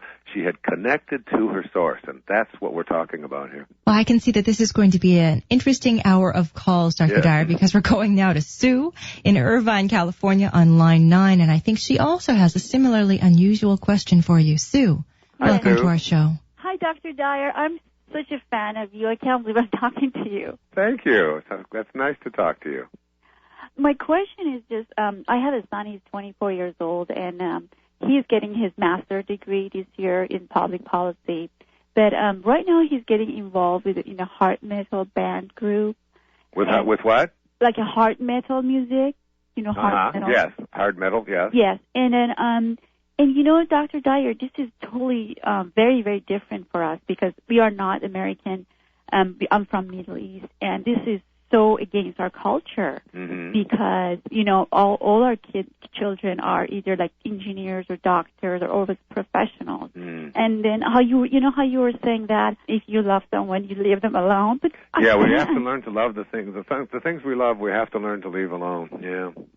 I mean, and the truth of that is, it's like if you really love something and you try to help it out, get in the way of it. There's a wonderful, and I'll get back to the hard metal thing in a moment, but there's a wonderful story. I always remember this from when I was back in graduate school of, they would film these little baby chickens that were inside. They could actually see through x-rays. They could see them as they were trying to poke their little beaks, against the shell in order to get out, to become born. And they would struggle and struggle and struggle, and it's such a hard little thing because they got these tiny little things inside of this eggshell, and they have to break that shell. So that some of the students, what they would do is they would try to help the little bird along by just cracking it a little bit so it would be easier for it. And every single time, one of the students that were doing this, in their sympathy and in their desire to help this other person, this little tiny baby chicken, they would, the chicken would die. The thing would, every single time it would die. But the ones that were left alone, the ones that, because the part of the process, apparently, for being born for a little tiny chicken is that it has to go through that struggle. That real hard exertion is what gives it the strength to be able to break through and to move on. And I think we have to remember, it's a simple little metaphor, but we have to remember it with our own children as well, and with everyone else, and especially even a 24-year-old. That if he is feeling deeply within him that this kind of heavy metal music is something that is his calling, and he's really attracted to it, I think letting him go is, might be the way. Don't go away. We'll come back to it. Okay. Well, is it a band that he wants to start? Yes. Well, no, he is right now in a band. He plays bass there. How's he doing? Believe it or not, I just saw it once and I couldn't stand it at all. I was going crazy. I thought, this is not my son. Is that your son? We're all laughing. What do you think he should be singing? Oh, Solo Mio? No. That was the last program. We had our opera singer on from New York, remember? Right. I do. No, but Doctor, I'm so involved with it because every time I see these movies about these hard metals, they're always involving drugs and alcohol. It's just. But that's not the case. That's only some of them. I mean, there are there are rappers for Jesus that are out there. There are hard metal people who are singing songs that are really attempting to, who are against violence and who hate the wars and so on. I don't know where your son stands on that. But all I know for sure is that if he's in that band and if he's playing it and if he feels that it's something that he has to do and it's not interfering with anybody else's, life and not hurting anyone, then I think giving him your blessing would be probably the best thing that you could do. But, Doctor, how about the investment we did for him for so many years for going to school? He could have not, what I'm saying, it's just because he could have done this without even going to school. But he's only 24. I mean, he's 24 years old. I mean, it doesn't mean that when he's 50, he's going to still be singing but we really don't know. None of us do, because it isn't up to us to make those kinds of decisions for other people. I mean, you can put a kid into school and you can send their tuitions in and you can have them take all of their courses and so on. But inside of them beats a drum beat that is very different than the one that you hear. And for him, I mean, it's something that it sounds to me it's like it's something that he has to do. Does he say that to you?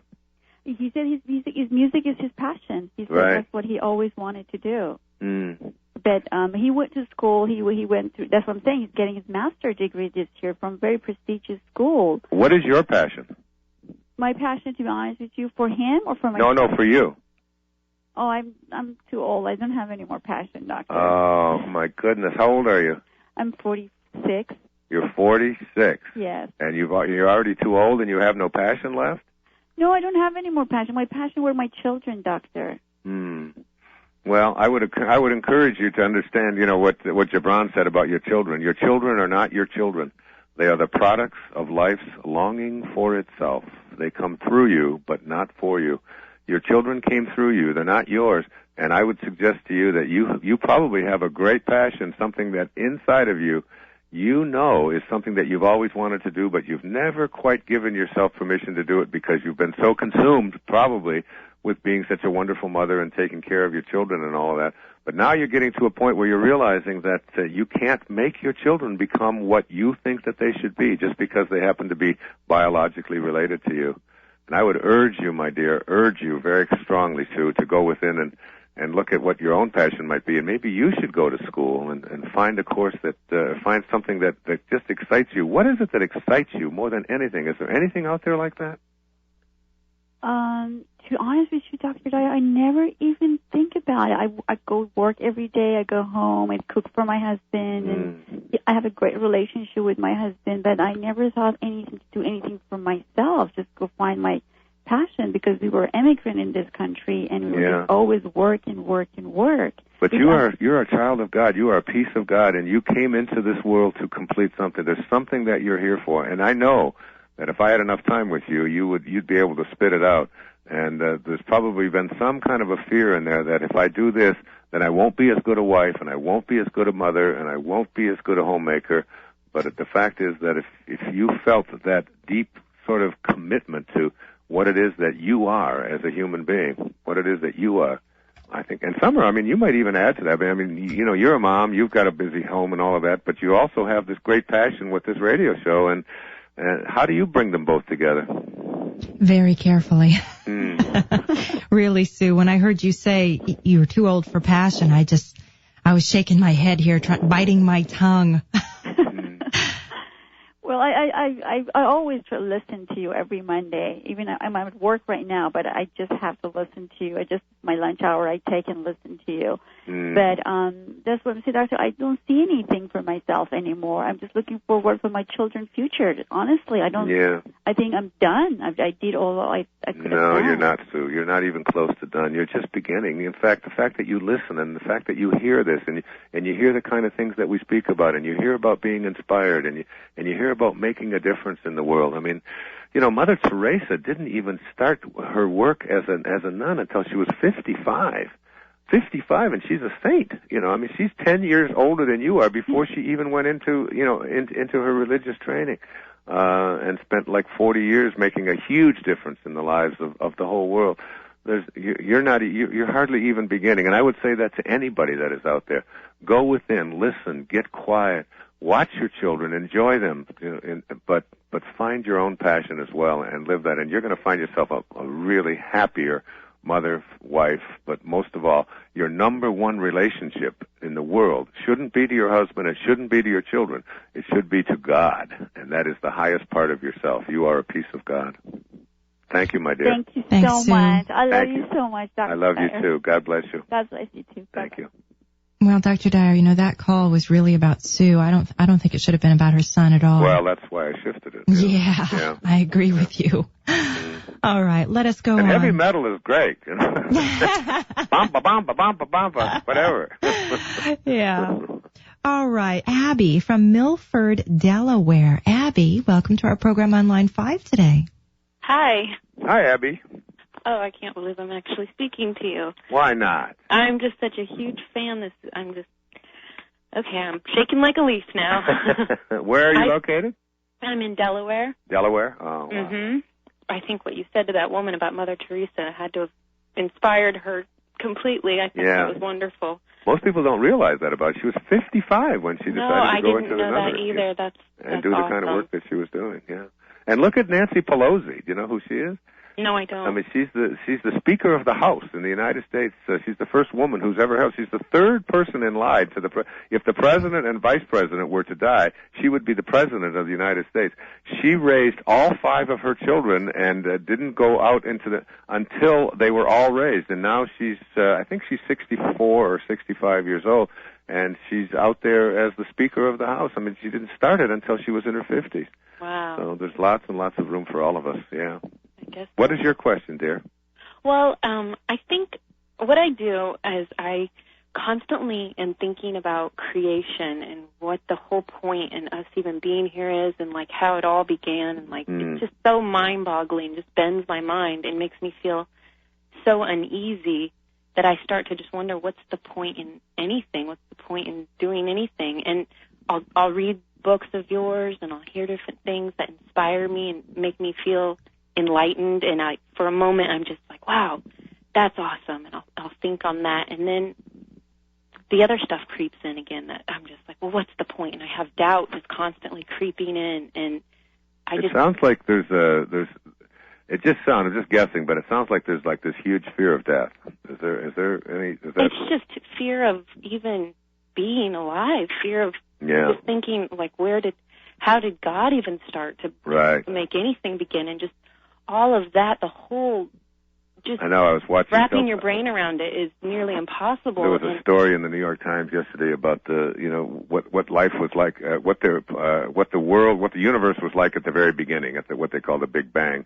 And I always think, how could there be a beginning? Because you have to say, what was there before the beginning, and how could there be an end? I can't help but be tremendously uneasy when I think about that, and I just want to live and just be. Stick around. Let's talk about it. So, like, in the great big context of things, it just all seems, too big to even wrap our fingers around, doesn't it? It's just, and yet, so it makes me not stay inspired for long, because I just start to doubt and say, well, what's the point? Yeah. The real essence of what we're talking about here is the ability to be able to stay in the moment. It's because what we do with the kind of questions that you're asking and the kind of things that we contemplate, like how big is this, and how long am I going to be dead, and is there life after life, and and where does the universe end, and how could such a thing even begin? And you look out at the billions and billions of stars and realize that there's endless numbers of galaxies with even more stuff. It just goes and goes and goes. And if we were to just take off and shoot up into the sky and say, okay, I'll just keep going, how far will I ever come to the end of the universe? And you'll find out that there can't be an end. I mean, how could there be an end? What would be at the end? A wall? And then you'd have to ask yourself, well, what's on the other end of the wall? What's on the other side? It's like that endlessness, because who we are, and this is really important, who we are is this paradox of that which began and ended. That's this body of ours. It began in a moment and it ended in a moment, but also internally within us, there's this huge paradox of all of these thoughts and all of this stuff that comes out of nowhere. It comes out like, what is a mind, and what is a thought, and where does it come from? And we can go inside of ourselves and we can find the command center in the brain that allows us to have a thought, but we can never find the commander in the command center that's in there directing us to move our fingers or to go forward or to have this idea. And it's like, instead of fighting it and getting worried about it it's like, move yourself always back into this moment. To say to yourself, here, now, this is all that I have, and whatever I can do to make it a better place for myself and for others, that's got to be enough. That seems to me what God does. Well, I do that often, and I'll get myself back in the moment, and I'll say, okay, I don't need to know. I don't have to wrap my brain around all that. I can just be like, I feel like everybody else is just living and just being, and there's just me, little old me, sitting here questioning it all. No, little old me does the same thing. And I can't, it just feels like it paralyzes me. Like I just Oh, well, that's the thing it doesn't do for me. It doesn't paralyze me, because sometimes, I always tell the story when I was a little boy. I was living in an orphanage, and I was about 7 years old, and the lady whose house that we lived in, her name was Mrs. Scarf. She came out, and she handed my brother David and I, we were sitting on the back steps, a banana. And I peeled the banana, and she was sobbing, and she said, Mr. Scarf died this morning. Now, I had never heard the word death before when it related to a person. I'd heard it about chickens because we used to kill chickens, and I'd seen dead bugs and things, but I had never ever thought of the idea of people as dying. And I remember asking her, when will he be back? And she said, never. Now, I went upstairs, and I lived on a bunk bed. I slept on a bunk bed. There were 6 of us that slept in this room, and I slept on the very top. And I laid there, eating that banana. I could remember this like it was yesterday, trying to contemplate the concept of never, of never coming back. Just like it was and it's like, so I'd think, well, what if it was 100 years? Well, what if it was 1,000,000 years? What if but never. And it was so paralyzing and so difficult for me that I had to immediately shift my thoughts off of it. It was just too much to even begin to contemplate. Mm-hmm. And there's that whole thing about the oneness of the universe, about what God must be like, about what it must be to be in a universe which never ends, which is that is something that you are going to know. You're going to know that. I believe that because I listened to Abraham, and I really believe that Abraham is one of the great teachers on the planet today, the teachings of Esther and Jerry Hicks, that moment when you leave this world of form and beginnings and ends and boundaries, and when you leave that and enter into that oneness, that space where all things are one, and that there's no beginnings, there's no ends, there's nothing for us to fear, you're going to know the greatest bliss that you've ever had. Why not work at doing that now? And if we're wrong, we're wrong. And so that's how you've shifted from when you said as a boy the thought paralyzed you, and now it doesn't. Yeah, it does. It's so incomprehensible for us who believe that we did begin and end, that there is all of this. It's so incomprehensible for us because we're so connected to our ego, which is the part of us that believes we are this body, we are separate from everybody else, we are what we have, we are what we look like, we are whatever it is. And to get past that, and that's basically what my life work is. It's really about teaching people to get past that and to be at peace with the great oneness. And then that great fear of death and that great fear that it doesn't all fit together will leave us. That's all I can say about it. I mean, we could go on and on about it, but to me. So what are some things I could do to get at that peace? Always shift back into this moment and say, how can I be at peace now? What is it that instead of using that great unknown as something to be afraid of, use that great unknown as something that you anticipate and that you're excited about and you have no fear about, because every being who's ever been on this planet, every being, all the billions and billions of us, we all return. As the Tao said, the way of Tao is a return trip. We are on our way back to the place from which we originated. Why not make that return trip without having to die and enjoy every moment that we have? Okay. Okay. Well, you're very inspiring, and I love your work, and I'm always telling people about your books and trying to spread your knowledge. Oh, well, thank you so much. That's fascinating stuff, what you talked about, and to think that it's just little old you that is contemplating all of these things and wondering and all of that. It's not little old you. Every single one of us has this great desire to be connected to that thing from which we all came to, which we know is greater than we are. There is something to which all of us are connected that is greater than we are. And if we could just trust in it and just have faith in it, it'll bring us a lot more peace. And one more thing, I know I'm taking up a lot of time, okay. But I just got your Getting in the Gap book and CD. Would that help me? Oh, absolutely. Okay. I was going to recommend that, as a matter of fact, that you look at and do that meditation that's in that CD at the end of that book. It's called Japa, where you just repeat the sound of the name of God and watch the peacefulness come over you. Watch and just sort of become the observer to how much joy and peace there is in those kinds of contemplative moments in which you make conscious contact with God. Okay. Okay, sweetheart. I will continue God bless doing you. that. Namaste. Thank you. God bless you. Thank you. Thanks for your call, Abby. Well, Dr. Dyer, we've only got a few minutes. Do you want to try taking let's one take last one person? quick one. Yeah. How about Kim? She's been holding on from Haliburton, Ontario, Canada. Kim? Hi there. Quickly, come Hi, on. Kim. Thank you so come much on for air. taking my call. Yeah, thank you. How are you, my dear? I'm good. It's a little chilly up here, but... Yes, I heard. Yeah. A lot of snow. Yeah. My question, actually, I'll try to get to it quickly. My husband and I are going to be moving in with his parents. I wondered how I can sort of maintain my spiritual balance. The living peace with my that in-laws. because we only have a minute or so. Yep. The peace that you want for yourself, okay? The joy, the peace, the happiness, the fulfillment, just the sense of serenity that you desire for yourself, want it more for them than you do for yourself, and you'll live in peace with them.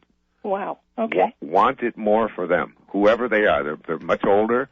They've got whatever it is. But just as you think about what I want, what do I want? I want to be peaceful. I want to be able to live with these people happily. I want to be able to, want that more for them. Every time you have this thing about me, shift it to them and just watch. And just watch how much joy you'll receive in being able to serve these older people rather than thinking about how they're interfering or how they're not the same as you or how they're from a different generation. Let all of that go. Reach out, surround them with the kind of loving energy and say, what can I do to give them the peace that I desire so much? I love them very much, but yeah. I want to take care of them. I want to help them. I just wanted to, like you were talking about at the beginning of the show, how do you maintain and stay out of people's business and that kind of thing. You've been given a gift, the ability to serve other people, the ability to serve, because that's what God realization is. God is doing nothing. The source is doing nothing but always providing, always giving, always making available to us the endless abundance and prosperity and joy and peace and happiness that's available to all of us.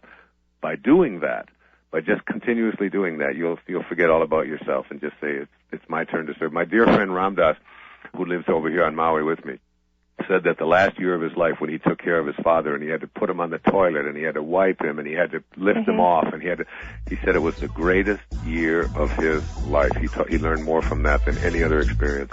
Oh, absolutely. There are teachers for sure. Yeah. Absolutely. Thank you. God bless you. Thank you so much for your call. And Dr. Dyer, until next week. Thank you, my dear. Okay, take Another care. Good day. Another good day here on Dr. Wayne Dyer's Inspiration.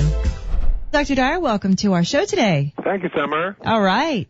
It was great. We just had Louisa's wonderful 80th birthday party in San Diego. Just flew back from there. It was a great, great event. What a wonderful evening. Oh, it was fabulous. Definitely worth waiting for. Yes. Waiting for 5 years, at least we were waiting for. Right. From her 75th now to her 80th. Right. So how about that first principle, that one having to do with matching our daily habits with our true desire and the difficulty of doing so? Or I'm sure you'll explain how it's quite easy. Well, this is really what the whole principle of balance is all about. When I use the word balance, I'm talking about having a balance, or what I call creating an alignment between our thoughts, what it is that we would like to be able to create for ourselves. If you would like to be able to create abundance and well-being and great relationships, or be able to get a job that you want, or be able to, fulfill an inner nagging destiny that you feel you just haven't been able to fulfill, that we have these desires, we have these thoughts that we put out there that we'd like to be able to manifest and create. And then we also have habits, and those habits don't very often match up with what it is that we would like to create. That people who believe, for example, that they can create well-being in their life and that they can heal themselves don't ever go around with the habit of thinking that it'll probably get worse and isn't this awful, and even the habit of always constantly taking pills and having somebody else diagnose your problems for you and so on. You have a sort of a trust that you begin to develop for yourself that is in harmony with what it is that you want for yourself. So if you want to live a life of well-being, you have to really look at what kind of images and thoughts that you have inside of you that are either keeping you aligned with that or keeping you distant from that. And this is true for creating prosperity. I mean, people that absolutely know that prosperity is something that they can create, or a relationship of love and kindness and joy is something that they absolutely insist upon. They don't have habits. If they are living that way, they don't have habits that are critical of another person, or believing that that your luck has always been bad and that other people's are fortunate than you are, and things like this. You shift around and understand that habits are just our habits of thought, and that our actions come from our thought. So I'm just this first chapter is a principle. I call it an infinity of forests lies dormant within the dreams of one acorn. Just think about that for a minute and hear it in again. An infinity of forests lies dormant within the dreams of one acorn. So here, and this is a metaphor, obviously. You've got an acorn, and buried deep within that acorn in an invisible place is the potential to create an entire forest, an infinity of forest, in fact. But it isn't going to happen unless this acorn is nurtured in a certain way, unless it it gets itself into alignment with the creative process that allows all things to flow and to come into the world. So the metaphor for this is for you out there listening is that an infinity of possibilities of being able to create virtually anything that any other human being has ever created or done, an infinity of these things lies dormant within the dreams of you, one little acorn, one little being. But if you don't nurture it and you don't provide for it and you don't allow it to flourish and to grow and to manifest in the way that it's destined to do, then it will just wither away, just like an acorn that will wither away if it's not nurtured properly. So I have a little section in this first chapter. This is a little book. I love this little book. It's a green book. It's what we call a puffy book. It's very similar in design to 10 Secrets for Success and Inner Peace. It's just coming out this month. In fact, this week. It's just being released. And I think there's 9 of these. I think you're going to really enjoy it, I was going to say. And there are 9 of these principles for getting yourself back in alignment with virtually everything that you'd like to create in your life. If you're overweight, if you have addiction difficulties, if you're having struggles in relationships, if you're having trouble with prosperity, all of these and others are all dealt with in individual principles. So I call this restoring the balance. The objective of this principle, I'm just going to read a paragraph, is to create a balance between your dreams and your habits. The least complicated way to begin is to recognize the signs of habitual ways of being, and then learn to shift your thinking to be in balance with your dreams. So what are your dreams? What is it that lives within you that's never gone away? What inner nightlight continues to glow, even if it's only a glimmer in your thoughts and dreams? Whatever it is, however absurd it may seem to others, if you want to restore the balance between your dreams and your habits, you need to make a shift in the energy that you're contributing to your dreams. If you're out of balance, it's primarily because you've energetically allowed your habits to define your life. Those habits and the consequences thereof are the result of the energy you've given to them. And that's the most important thing I've said in there. If you're out of balance, it's because you've energetically allowed your habits to define your life. And most people's lives are defined by their habits, habitual ways of acting, of thinking, in response to virtually anything that might give them the opportunity to create and manifest their dreams. What they do instead is they go with their habits of telling themselves it's difficult to change, or it probably won't work out, or nobody will understand, or I can't make this move because of all the requirements that I have, or because of all of the things that people have told me and my family and so on. All of these kinds of habits that you have in your life are what are dictating your life. And what I'm asking you to do in being in balance is to allow your dreams, your inner vision, that inner nightlight, to not only become less than a nightlight, to become like a floodlight and be the guiding principle in your life. And that's what I want to say about balance and doing it. And I think maybe we can move to some phone calls if we have time. Yes, if you are ready, we definitely have callers on the line for you. Let's go on to Cheryl. She is in Largo, Florida. I believe, Cheryl, we can do this quickly. Hello. Hi, Cheryl. Hi, Dr. Dyer. I'm so glad to get through. I'm glad you got through. That's why I shortened it up. I said, Cheryl's waiting in Largo. Let's hear what she has to say. Excellent. I called a few months ago. I think it was in July. I'm a former drug addict, and I was going through some rough times, and I was very depressed. I've been studying your teachings for a couple of years now, and I took a giant leap of faith and quit my miserable job, and now all of a sudden it's like a million opportunities are just falling into my lap, and I just want to thank you so much from the bottom of my heart, because it really is amazing. It truly is miracle after miracle is happening. Oh, I love calls like this. Let me ask you, first of all, you said you're a former drug addict. How long has it been since you were behaving in those ways? Altogether, it's probably been a couple of years. Yeah, it has been a couple of years. And what was the thing that pushed you over the edge to decide that wasn't going to be your way of life any longer? Well, I was miserable living that pattern, and I had listened to Power of Intention, and that gave me hope and possibilities. And then, like what you're talking about with being in balance and changing your habits, I started changing, like instead of always thinking in the negative, I was thinking in the positive. Do you remember a moment and when you said, okay, drugs are things that I no longer am going to do? Because there had to be a time when you did them and then you stopped doing them. There's like I call these quantum moments. Do you remember what that was? Well, what happened to me is that I had a relapse. And the relapse was a result of having 2 surgeries in a row. So immediately I knew I didn't want to be in that pattern. Right. So I went and got help immediately. So the relapse was actually something that was a shifting moment in your life. Yeah, it made me realize that I have to be more careful. And if I do ever have another surgery in the future, I have to let the doctors know that I have an existing problem. With pain, was it pain medication and so on? Yes. Yeah.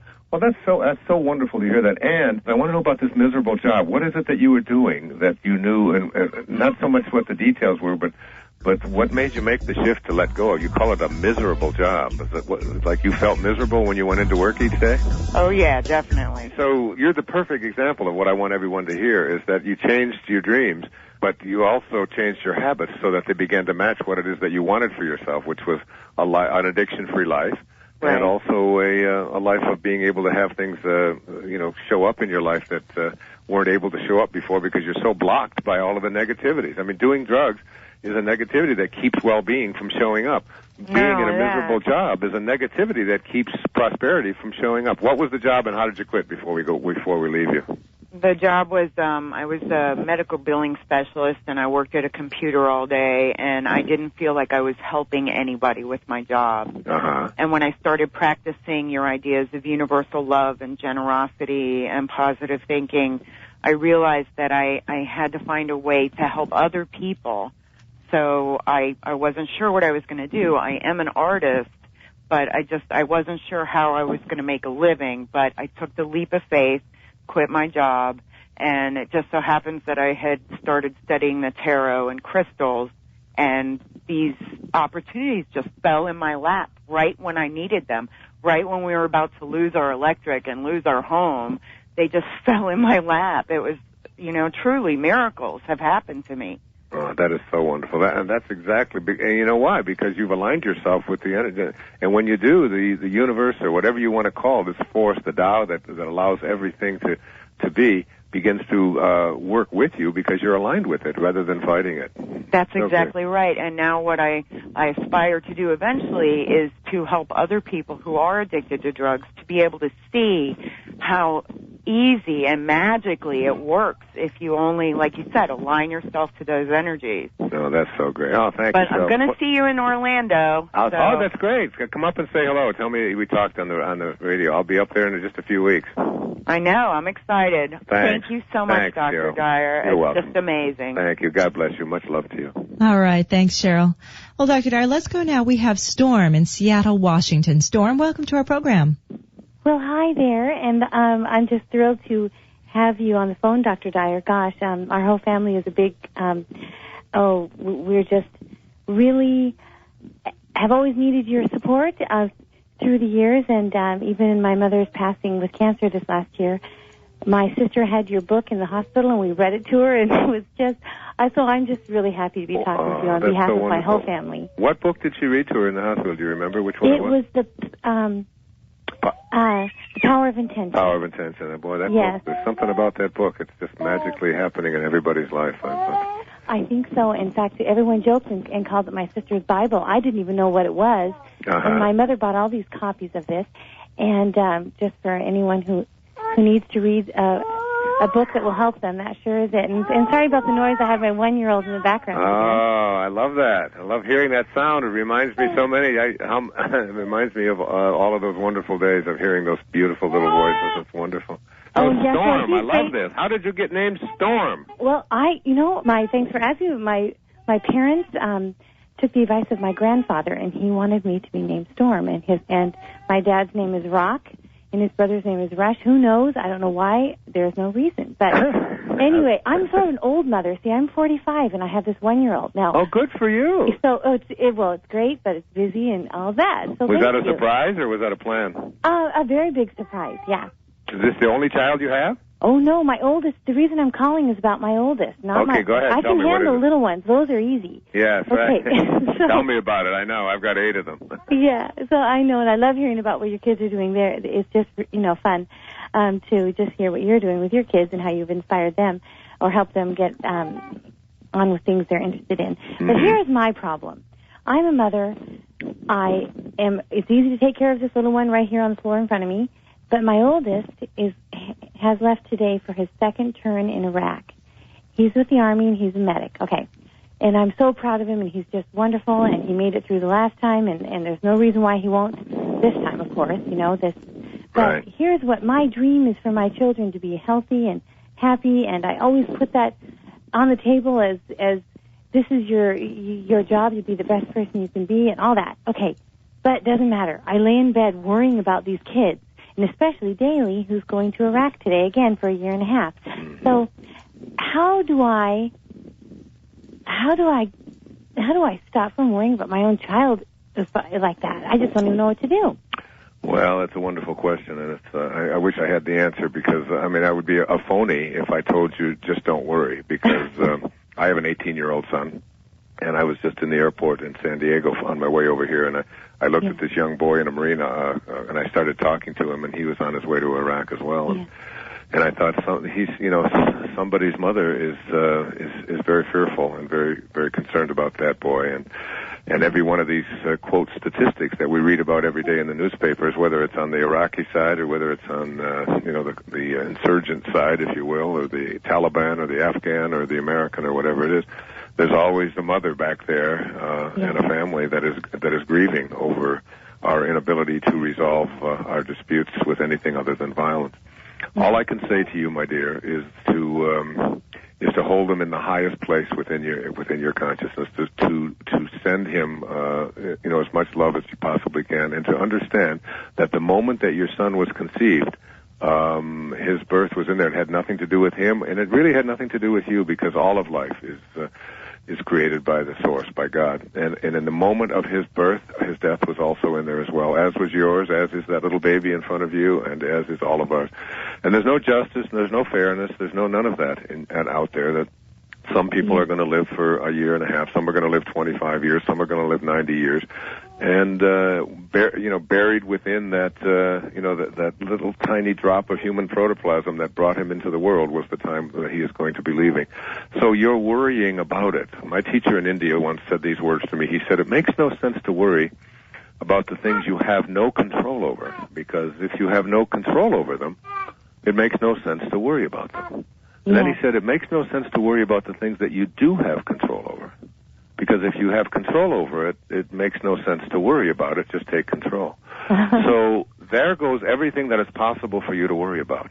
And if you can just sit back and just know that it's all perfect, it's there's a perfection that is behind our inability to resolve these disputes in loving ways. There's a perfection behind even these kinds of wars. There's a perfection even behind AIDS and behind every accident that none of us can grasp with our egos or with our minds, but in an infinite sense. And if you can go to that infinite place and just put love out there for your son, and know that if anything were to have, if he were to be put into harm's way in any way, that he would still be completely and totally safe in the arms of God. If you know that, if you just truly have a knowing about it, the worry about it will just dissolve and disappear. And ultimately, perhaps we can figure out a way where mothers don't have to grieve the way they do. Does that make any sense? Well, Does that help? I will, and I will replay your answer. We listen to the replay frequently in our home. Dr. Dyer, thank you so much. Yeah, and I think that being really in balance, does help. you might want to send, when he goes, maybe have him send a copy of that, with him to carry with him in his life vest. It might be very, very much helpful to him as well, because it's really about, there's a chapter in there, I think it's the 9th chapter, about creating a world of peace so that we don't have to have these kinds of questions. Yes, well, that's so true. And being a medic, he always tells his little brother that he doesn't go there to kill people. He's there to help people. Absolutely. I had a brother who was a medic in Vietnam on 2 tours of duty as well, and he survived it, and he came out of it, and he's helping the world to be a better place today. So. Well, that's what we're hoping will be the case for our son. Well, thank you so much. And Thank you, Storm. I appreciate all your hard work out there. Thank you. God bless you. What a beautiful call. Much love to you. Thanks a lot, Storm. Well, Dr. Dyer, a lot of people call us, I find, wanting to know, how can I help my loved one? How can I pray for them? Or what can I do to support someone in another situation? And that was a perfect answer, I think, applied to more than just Storm, to others as well. Well, Dr. Dyer, we have Terry waiting on the line from Portage, Michigan. Terry, welcome to our program. Hello? Terry, hello, are you with us? Dyer? Hi, yes, Terry. I'm here. Yay, hey. How are you? I'm good. How are you? Wonderful. From Michigan. Yes. That's my home state. Is it really? Yes. I am thrilled to be able to talk to you, and just thank you and all of you at Hay House for where I've come since I tune in every day. Oh, do you? Great. It's just been a change of life for me. I just have a few questions, especially regarding your theme today, and I had the privilege of being with Abraham Hicks last week. And oh, did you? Whereabouts? In Detroit? In Detroit, yeah. Uh-huh. Oh, my goodness. Esther and Jerry are two of the best people in the world. It was off. I was 3 feet off the ground the entire day. Yeah, they're amazing. But I actually had the opportunity. I saw my first 2 auras, and wow. I just feel like this. Sharpening your vision. Sharpening the book up there that I just think is phenomenal. It's called Ask and It Is Given. You can get it through Hay House, by the way. I wrote the forward to it. Yes. Yeah. Abraham asked me to write the forward. The actual, the entities. So when you're 66 years old and dead people ask you to write the forward, you don't say no. Right. I said if dead people are talking to me, I'm going to. I did get the book. Definitely, I did get the book. Good. And I'm looking forward to your new book, the Puffy book. Oh, yeah, I loved it. Restoring your balance. Restoring the balance. Being in balance, yeah. Very excited about that. Thank you. So what is your question? My question is, there's I've been getting into I've been doing the meditation back into it. I actually used to do it every day for an hour when I was younger days. But, and I've been doing it, say, about a half hour a day. And I'm just trying to help everything that, just where I'm going, get there is, I don't want to, how do I put this? I want to reach my potential in a pretty basic way. But there's an aura, have you heard of aura balancing and polarity balancing and interphasing? There's some of that going on this weekend through, I believe it's the Course in Miracles folks. And I was wondering if you would recommend one of those, or... You know what I would recommend to you? What is your first name? Terry. Terry? Terri, yes. I would recommend that if it resonates with you, if your heart tells you that it's something that you'd like to inquire about. See, I follow a great teaching by a man named Talopa who lived in the 10th century. He said, have a mind that's open to everything and attached to nothing. Right. So if you have a mind that's open to it, and if you think that an aura, first of all, you've just experienced something that you've never experienced before in your life. Okay, and how old are you? I'm 48. Yeah, so you're 40, in almost a half a century, you've probably even poo-pooed the idea that there is such a thing as an aura, and that if there was such a thing, certainly you're not somebody who's going to be able to see it. This energy field that is around all of us, and all of a sudden you go to an experience, you have it, and you know deep within your heart and deep within your soul that it's real, that you saw it, that you felt it. Now you try to explain that to your mother, and you try to tell that to your neighbors, and they all just think that you're ready for the loony bin, don't they? But, I know. I thought she had the most beautiful, the purplest hair I've ever seen. Yeah. So I've been there. I realized it went out from her head. So I've been there. I've seen that. I know that experience. I've seen that Carillion photography where they can actually take photos of auras. That I know that there's much more to this world than just the physical world that we're in. We know that there's an invisible intelligence that is in back of everything that Lao Tzu called the Tao, that I'm writing a book about right now.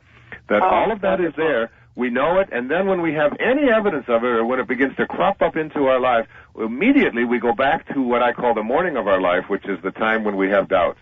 And those doubts become as Shakespeare said, they become our traitors, And all I'm saying to you right now is let go of those doubts. Go to the knowing that's within you. Check it out for yourself. If I used to tell people that they used to tell me that if you have crystals and you put them on your rear end, they'll help you heal your hemorrhoids. I said, look, if I believe that crystals are going to heal my hemorrhoids, I'm going to get a crystal chair and sit my ass in it all day long. Good.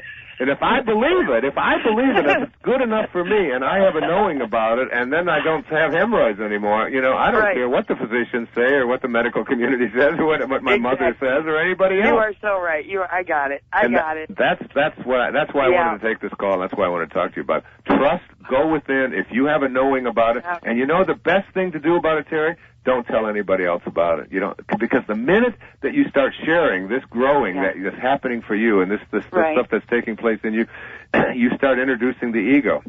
You have to defend it. Yes. Yeah, thank you. You have to explain it and you have to defend it, and then all of it, and then you lose it because none of this happens through ego. It all happens through spirit.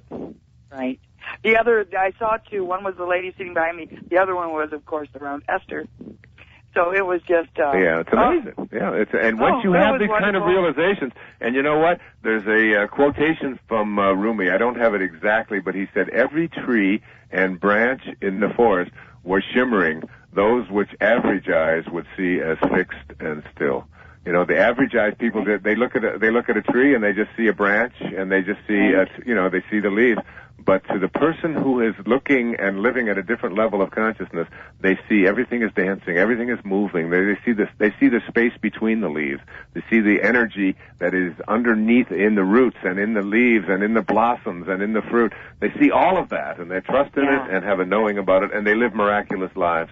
And that's what I'll tell you, I have my life has totally changed. All of you at Hay House, I can't say. Well, it's a great place to be associated with. Totally, I'm just soaring. And we just had our Louise Hay's 80th birthday party. I heard you say that earlier, and I've got what I want. There were 500 people there. 80. Yeah, 80 years old. She looks like she's about 25 years younger than that. She's an angel on this planet, and I know. And it was just a wonderful, great evening. I was there with my friend Marianne Williamson. And we danced the whole night, the entire night. Crazy dance. 66 years old, I was doing this. I was out there doing the twist. You remember the twist? You bet. Chubby checkers and all of that. I was the king. I was having a great time. What an event to celebrate, my goodness. Yeah, and Marianne, of course, is one of the great lights on the planet. I love her enormously. And so are you, and I'm grateful for you and all of your inspiration that you give us all. I was listening to everything the other folks you were talking with, and I'm going, that's so wonderful. Thank you. Thank you. Oh, you're so welcome. Thank you for your beautiful call, and check out Being in Balance. I'm doing a thing that I can't wait. I can't wait to get your book. You know what you got to do, Terry? You live in where? Portage, Michigan? Where is that? Portage, Michigan. Where is that? That's up near the Bay Area.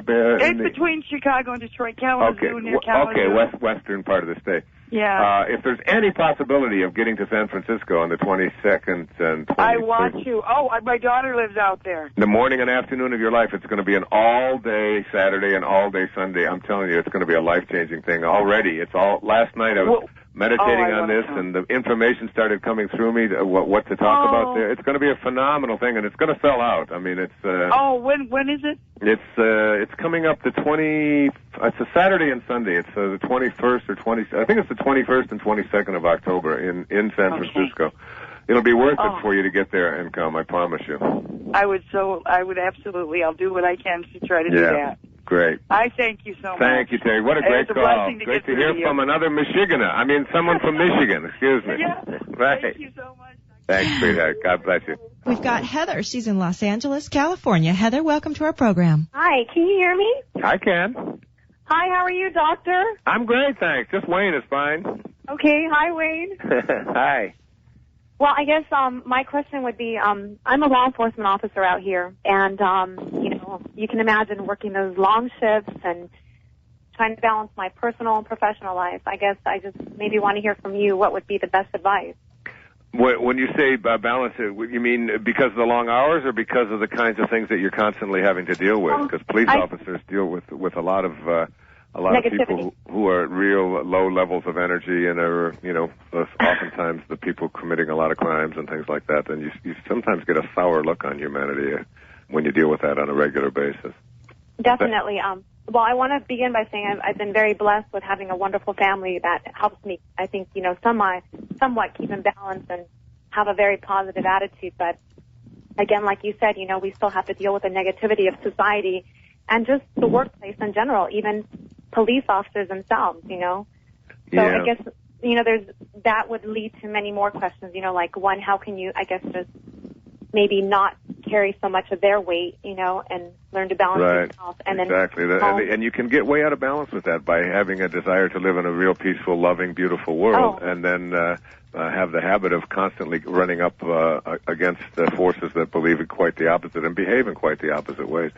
The best thing that I can advise to you, doing the kind of work that you're doing, is one of two things. One, if you've decided that this is what you want to do and you believe that it's important work, and certainly we need lots and lots of good, well-trained, highly competent, skilled, loving, good people in the world of law enforcement. If you've decided that that's what you want to do, then bring as much kindness as you possibly can to it, particularly to the people who are operating at these much lower levels. So, I can tell you from my own family, I have 8 children. And I have one of my children who has merged themselves into that world of drugs, that world of forging things, that world of writing bad checks, and so on. And it's like, this is a person who this is my child. This is someone that I love with all my heart. And yet she finds herself in and out of difficulties all of the time. And what she needs more than anything in this world is people who believe in her and who care about her and are willing to forgive her and are willing to send love to her when she finds herself slipping. And as I find myself loving her through this, and she will occasionally, and she just did that not too long ago, ran into somebody in the law enforcement community who took an interest in her, who cared about her, who loved her, who showed her kindness, and that experience made her make a decision that she was going to really go to work on her addictions to these painkillers and things like that have been her concern. It was just one person who, in a uniform, working in a courthouse, who just took it upon themselves to extend that love and were able to turn that person around. This is needed in all facets of our criminal justice system, all of it. I agree. From the very worst offenders to just people who are speeding, to people who are jaywalking, to people who are assaulting others. Everything out there, it's a cry for love. It's a cry to be back closer to God. And if you can do that and remind yourself of that, and just extend a little kindness where brutality or anger or hatred or just being fed up just seems to take over. If you can do that, you're doing God's work. If you can't, if you really and truly can't, then you should do something else. You really should do something else. Well, no, I know that I'm doing what I do, for that, just that reason. I struggled for a long time saying, why am I doing this? This is so not me. I'm putting on this, I call my uniform a costume, Right, it is a costume. But then I realize that God wants me here. This is my calling. Will I be doing it forever? No. But right now, this is what I need to do. So do it 100% with love, as much as you possibly caring, can. Right, with patience and compassion, and that's right. That's and you know what? Because people have a fear of police officers in this country. There's a lot of them that have learned, because they wear this costume and because they wear weapons, and because that they're sort of frightening kinds of figures. Because we think of Gestapo. We think, with these kinds of, uniforms and marching and shine boots and all of that kind of thing. Enforcers. And then when we see somebody who just reaches out and extends themselves, or comes over and helps a little kid, find their baseball bat or whatever it might be, very often everybody looks around and they're surprised. And I think, surprised, these ought to be the people who are extending the greatest amount of kindness and helping our society to be a better society, rather than just people who are looking for lawbreakers and turning them in and filling out reports. Right. That's what I would say to you, my dear. Well, I love your advice. Thank you. Yeah, so I just want to say thank you and God bless you. Thank you, sweetheart. God bless you, too. I look forward to meeting you in person. I hope so, too. Thank you. Day. Thank you. Thanks for your beautiful Bye-bye. call. Thanks. Oh, thanks so much, Heather. That was an interesting call, especially with your line of work. Yes. All right, Dr. Dyer, we have Frances, and she is from Louisiana, I believe. Frances, welcome to our program. Hello. Hi, Frances. Well, I'm just astounded that I have you on the other end of the phone. Well, I'm here to talk to you. How are you? Well, are you still there? Is Louisiana still there? Well, Louisiana is still here. We had the opening of the Superdome. I know you did, and you guys won a big game. I watched that game. What a thrill that was, although you lost one yesterday, but that's okay. And actually, the Friday before the hurricane, my husband were at the Superdome. We're entertainers, and we were performing in the Superdome, and but we had to evacuate the next day. So that has been such. We'll never forget the hurricane. Yes, I know. But you know what? You have to be careful not to make it a defining moment in your life. Well, it's a lot of people will do that with with really huge traumatic events before and after. They do it with divorces and things like that. I mean, you know what, that hurricane, I remind, because I have a home in Florida, so there were 4 hurricanes that crisscrossed our state that same year, and knocked out all of the trees and knocked out this, and fences were blown apart, and and I've seen those things, been in the midst of them, and they certainly are terrifying, but they bring out so much goodness in humanity. I mean, so many people, and all of our focus, it seems to me, on the whole Katrina story particularly, has been on what was wrong and what the government didn't do right, and blaming the president and blaming this and that. And, I mean, we forget that this storm was like 160 miles an hour, and it was like it cut across 1,000-mile swath. It's like, I mean, how does anybody know what to do when something as huge and horrific and out of control as that, slams into our homes and into our shores and our schools and our hospitals and our superdomes and so on? None of us are prepared for that kind of thing. And, I think our humanity. Did you see acts of humanity and acts of goodness? So much. So much. That it was overwhelming, really overwhelming. And that is almost more overwhelming than the storm, isn't it? That what people will do to save innocent people that they don't even know. There are white people who talk trash against black people, and then something like this happens, and they're in there saving their lives. It's and just people's resiliency to rebuild, and what it did for me. Now, I have been a student of science of mind for 30 years, but actually Louise Hay was the very first, I suppose, New Thought book that you would call it, that I read, and that You Can Heal Your Life. That's one of the great books of all time, yes. And it was in the early Science of Mind minister, too. And yes, and it was in the early 80s, and it was from her that I went to Science of Mind. Actually, Abraham did come to Baton Rouge, Louisiana, about 7 years ago, and I went. And there were so few people; it was wonderful because everybody got to ask the question. My goodness, yeah, and hardly anybody knew. Aren't they the greatest? They're wonderful, and they never came back. But that's okay. But I have to tell you, Dr. I went to Baton Rouge and never came back either. I don't. And hey, you two, I have to interrupt because our show is ending. My goodness, the end of the show over? That's it.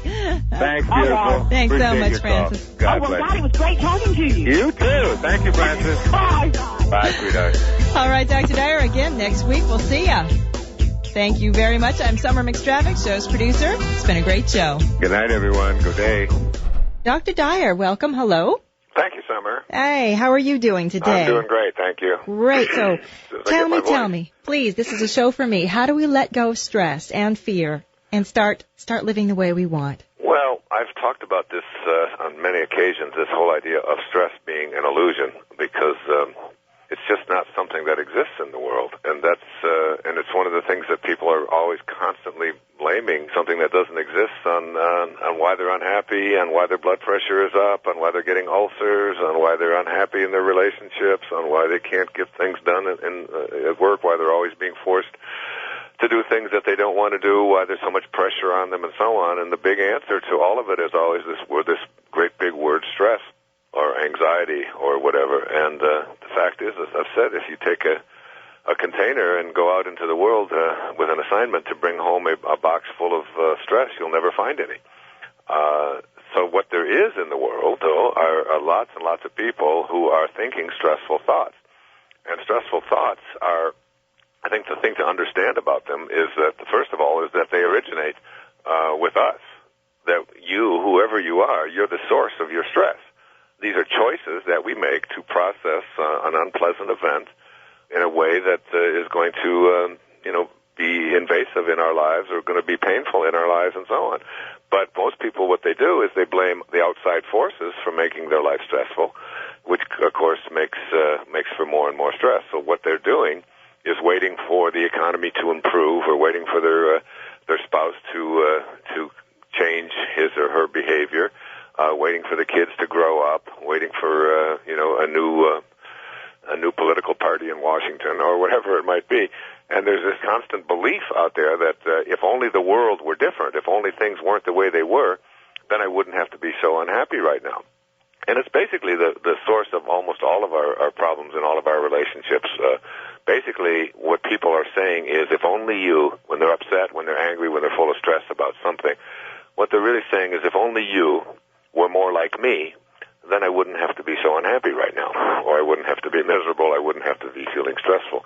But people aren't going to be like you. The world isn't going to be the way you think it should be or ought to be. And what you want to learn to do is get into a different place. And when, of course, the kinds of things that you can do to make that happen, included in such things as meditation, getting quiet, getting peaceful. I've just returned from practically an around-the-world tour and had a lot of speaking engagements that I had to do. In addition to that, I had interviews to do and radio shows to do, and interviewers were sent to my hotel rooms in places like Dublin and London and all over the United States as well. And I can sit there and say to myself that, this is just a lot of stress on me, and why are the people always doing these kind of things? Or I can say to myself, I chose all of this. This is something that I opted for, and if I didn't want it to be here in my life, then I could do something about it. And if I want to change it, I still have that option as well. And I can have the option of just calling whoever it is and just saying I'm not able to do that, or it's too much, or whatever. And that little piece that Debbie Ford had on just before the show started, I think is really relevant. That whole willingness and ability to just say, no, this isn't something that I intend to take on. Thank you very much for offering me that opportunity. And you can do that very peacefully and very calmly. I have a chapter in The Power of Intention. It's chapter 11. And I think it's really very, very helpful to those of you listening. If this is an area of concern in your life, it's called, "It is my intention to live a stress-free, tranquil life." And the fact is that when we have anxiety and when we have stress in our life, basically we've removed ourselves from our source. We've removed ourselves from God, because we come from a peaceful, loving, kind source. We come into this world and we take on these ideas that we have to do certain things, and other people's opinions are more important than our own, and we can't say no when people ask us to do things. And this is just a whole bunch of beliefs. And what is a belief? It's just a thought that you keep thinking over and over and over and over again until ultimately it becomes something that you think of as a truth. But it's not necessarily a truth. Many times those thoughts just don't have any basis in truth at all. Like, people won't respect me if I say no, or people will be unhappy with me if I say no. But the fact is that people respect you more when you say no than when you just automatically go ahead and do something that you don't want to do. So what I have done when I got back from this trip, and I always say that if I can get a picture of myself returning back to Maui and returning back to this place that I love so much, and being out on the beach and doing my running and practicing and tennis and all of these kind of things, that if I can get that picture in my mind, then what I'm going through at the time is much easier for me to enjoy it. So rather than sitting around, people say, well, you're 6-hour difference in time zones, you're 11-hour time zones off, and I say, I don't do jet lag. I just don't, because jet lag is just a thought that you think over and over again until it becomes a belief that you have to be stressful when you change time zones. So when I change time zones, I just remind myself what my friend Ram Dass said. Just be here now. Be here in this moment. So I'm now in England, or I'm in Ireland, or I've changed time zones. This is where I am, and I don't allow myself to think a thought that is going to interfere with that. Then I get on an airplane, and instead of getting on an airplane and saying, oh, my God, all of these flights, and I've got to go through security, and I've got to go do all of this, I just change my mind about all of that and just decide that this is going to be a pleasant, lovely, nice, kind, fun experience. And to remind myself to not take myself so seriously. And in the Power of Intention, we call this rule number 6, which is don't take yourself so seriously about everything. Another thing that I remind myself of over and over again, and I just got this from a wonderful book written by Susan Monk Kidd back in the early 1990s called When the Heart Waits. She also wrote the Secret Life of Bees, which is a big popular book now. But in this book, When the Heart Waits, she speaks about the value of waiting, and talks a lot about how impatient we all are in our lives. We go to the drugstore and there's one person ahead of us to get our prescription, and we think that we shouldn't be able to slow down, and that we should be there first. And we get in the highway and somebody drives a little bit slow, and we want to get around them right away. You go to the post office, there's 5 people in front of you, and somehow this idea of just waiting and every one of you who are mothers know that if you're going to have a baby, there's a waiting period. There's a 9-month period in which you just have to go through and let nature reveal its secrets by and by. And almost as if we've bypassed that whole automatic notion about ourselves that waiting and just being at peace and meditating and getting quiet are bad things, and that we should try to avoid them as much as possible and get to the front and get it fast. And the faster we do it, the better. You can see I even talk faster when I speak about it. So when I got back from this trip and all of that, I practiced that the whole time, and it was the best trip I've ever had in terms of my health. I didn't have any difficulty with, sometimes I get bronchial kinds of things. I changed my whole approach to the whole thing. I got back, and I decided I'm going to take up yoga. So I'm doing Bikram yoga. This is my 3rd day in a row. And going in there and sweating and doing all of these things and trying to stand on one leg and move my other leg behind it and sit down and stretch my leg out to them. I can't do about 70% of what those other people are doing, but nevertheless, I'm there and I'm doing it, and I find that just doing 90 minutes of yoga every day is one of the most peaceful things, and all the things that stressed me out about so many things just aren't even a part of my life any longer. So those are some of my suggestions, and maybe we'll take some calls about them. Wonderful. The best thing I heard in there is that stress is entirely self-created. Exactly. There's none in the universe whatsoever. Even a hurricane and all of that, it's like it's our reaction to it that causes us to have problems. And we always have a choice in what we think and how we process things. Absolutely. Dr. Dyer, what do you say we go to Amita, I believe, or I'm probably mispronouncing that. Amita, she's in London, and she's been waiting on the line for you. Hi there. Amita, welcome to the show. Hi, Dr. Dyer. Hi there. How are you? I'm very well. You are my guru. You are my mentor. Oh, well, thank you. I met you in London a couple of weeks ago, and it's a real honor to be able to speak to you. Thank you. I love your city. You know what I discovered? Can't wait to have you back. You know what a cab driver told me? Yeah. He said in 1890, when they had horse and buggies to take people across the town, that you could actually go from one end of London to the other faster by horse carriage than you can today in a cab. So I believe he's absolutely right. So many cars. But no stress. But there's no stress with that. Amita, what's your question for Dr. Dyer today? My question today is, I've read a lot of your stuff. I've heard so many of your audio tapes, and basically you're in the car, you're in the gym, you're everywhere I go. You're all I listen to. Oh, well, thank you. And I tried very hard to practice everything that you teach. But there's just this one thing that I can't seem to get over, and that is there's a person that I suppose I could say that I have a fear of in my life. And wherever she turns up or every time she phones, it's almost like fear grips me, and I think about the past and I think about things that she's done, and I just can't seem to get over that stage. Is this a relative? And, it's a relative of my husband's. Relative of your husband's. Mm. And are you forced to see this person on a regular basis? Well, it's a sister. So it's your sister-in-law. It's my sister-in-law, and we do get on sometimes, but beneath all of that, I suppose. What kinds of things did she do that, just very quickly, that you are still hanging on to, that were so troublesome or difficult for you in the past?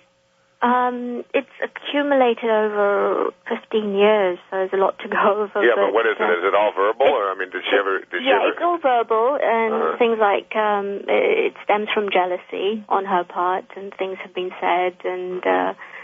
Here's what I recommend you do. There's that you take out something and you laminate this. And you carry it around with you, literally laminate. You know what I mean when I say laminate? Yes. Okay, so you take it to one of those printer places and you get it typed up beautifully and I want you to write these words right out on this little card. I want you to carry it with you wherever you go for like the next 6 months for a year. And on there, I just want you to write the words, "What you think of me is none of my business." And just keep reminding yourself every day, just read that particular thought. Whenever the thought of your sister-in-law comes up, whenever her presence comes up, whatever it is what you think of me is none of my business. In other words, you are taking your power back. What you've done is you've given your power away. And by giving your power away, what you've done is you've said that what you think of me is agonizing for me, is upsetting to me, is stressful to me, is painful to me, is any number of these things. And the fact of it is that whatever she thinks of you, and I always say that, let's say that instead of her thinking and having said all of these terrible things over the last 15 years, what if she came to you one day and said, I used this example before, what if she said, last week you were this, but today you're a car, you're an automobile, and I want to put you down on all fours, and I'm going to put a funnel in your ear, and I'm going to pour gasoline into your ear. Would you be a car if she thought you were a car? Would you be a giraffe if she thought you were a giraffe? And, of course, your answer to that is, of course not. I'm what I am. And the fact is that you are what you are, and what she thinks of you is just, it's her problem. It's something for her to deal with. And it isn't even worth you giving 5 more minutes of your energy to. And as soon as you get that, as soon as you understand that, you'll see her as somebody who has the same kinds of concerns as you do. She came from the same place as you do. You share the same God that she shares.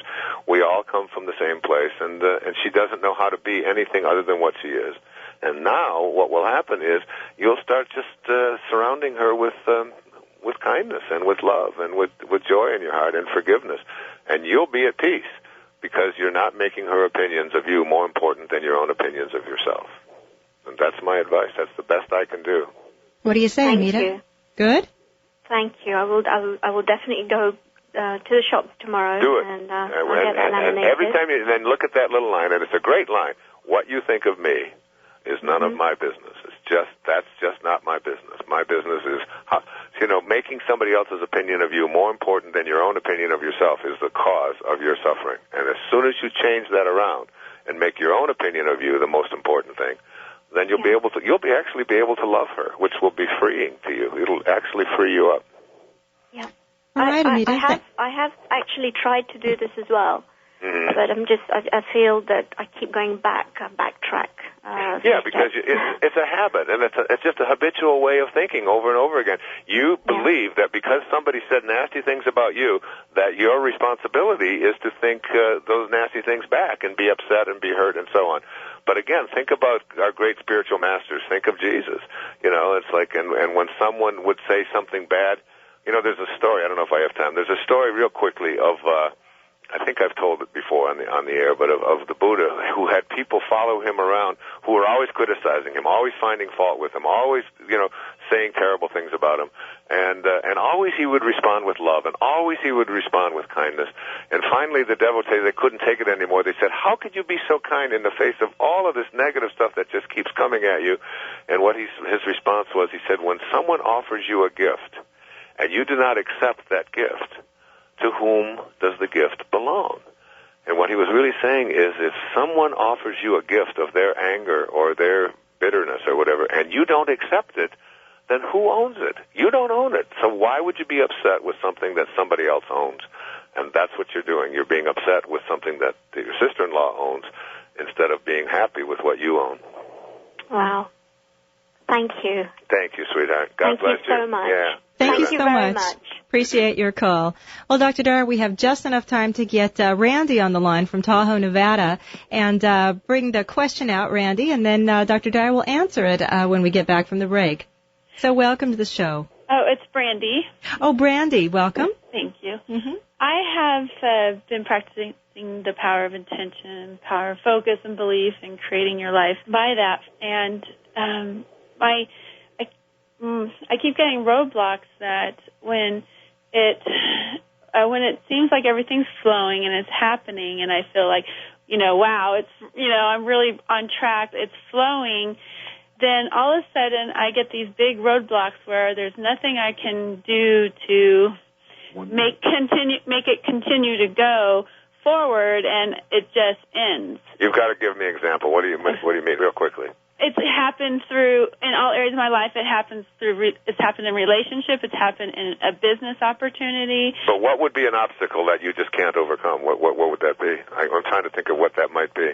Well, like for instance, with the business partnership, everything was flowing, and then all of a sudden we were kind of getting into contract negotiations, and then there was just all of a sudden miscommunication that seemed to be happening that made Hold it right there, okay. Brandy. So you get into these business kind of things, and these obstacles present, miscommunications occur, and you think that means what to you when that happens? That what you want to create isn't happening? Yeah, I'm getting now discouraged that all this stuff that I've been studying and trying to live my life by doesn't really work because it's not been working for me. In the past 3 years, I've had 3 years of this happening consistently, and it just kind of everything just seems to blow up right after it's flowing, and then it just stops and it blows up. Does it ever occur to you that you are attracting exactly what it is that you are putting out there? That this is not the universe doing that this is you doing that? I mean, I'm not like asking you to blame. I'm just saying it's what keeps showing up in your life. So the independent variable here is you. It keeps showing up. You keep maybe anticipating it, expecting it, not believing you're worthy of it, thinking that this is the way things always are going to go for you, whatever it might be. And there's almost like an anticipation that when we're going to get close to the edge, but we're never going to be able to jump in and really make this happen. Well, I'm only getting to that point right now after my third year and the final straw. Yeah, but I mean, as these things have happened in the past, have you processed them in such a way that you say, I needed to go through that? Like when you go through a divorce, or when you go through a bankruptcy, or when you lose a job, or when there's an accident or whatever, most people start, telling themselves, this is awful, this shouldn't have happened, but if you're at the place that I'm speaking to you from the power of intention, you would be saying to yourself, of course, this is what I needed to go through, that there's no mistakes in the universe, that my plan doesn't work, God's plan does, I'm going to listen to that one. I'm not going to judge it, I'm not going to tell myself that it should be something different. And it's like, and then you begin to attract an energy that says there's no obstacle that could possibly show up as this thing unfolds that could prevent the best outcome for me. There's nothing that could prevent the best outcome for me. I may not know what that best outcome is, but it's on its way, and I expect it to continue. And it's like, and you create that kind of a mindset. And all I can say to you, Brandy, is that it works for me. I just don't anticipate things not working out. And I have some things, even right now in my own life, that haven't worked out exactly the way that I've wanted them to work out. And I know that there's a greater plan at work here. And it's like I get to a place where I just suspend that, and I get into that thing that I was talking about at the beginning of the show, where I allow myself to be in a state of waiting and in a state of anticipation and a state of joy, of not trying to push the river and not trying to make something bigger happen, and not tell myself that something terrible has happened in the way of an obstacle. Then the obstacles disappear, and then you get past that and you realize, yeah, so this is exactly why. I mean, 5 years ago, I was in just a miserable state in a relationship and what's going on and so on, and I thought perhaps that I could never be happy again. And today I'm deliriously happy, and I look back on what happened 5 years ago, and I understand exactly what was going on and why it had to go on. And I'm in a better relationship with everybody, including the person from 5 years ago and now and everything. And at the time, I just wasn't able to see the bigger picture. And that's what I'm asking you to look at. Look at the bigger picture. Don't give up. The source that created you is what's behind all of this. Be completely at peace with that. And whatever you want or looking for, anticipate that it's coming rather than that something's going to blow it up. That's my advice. Oh, I hope that something does happen.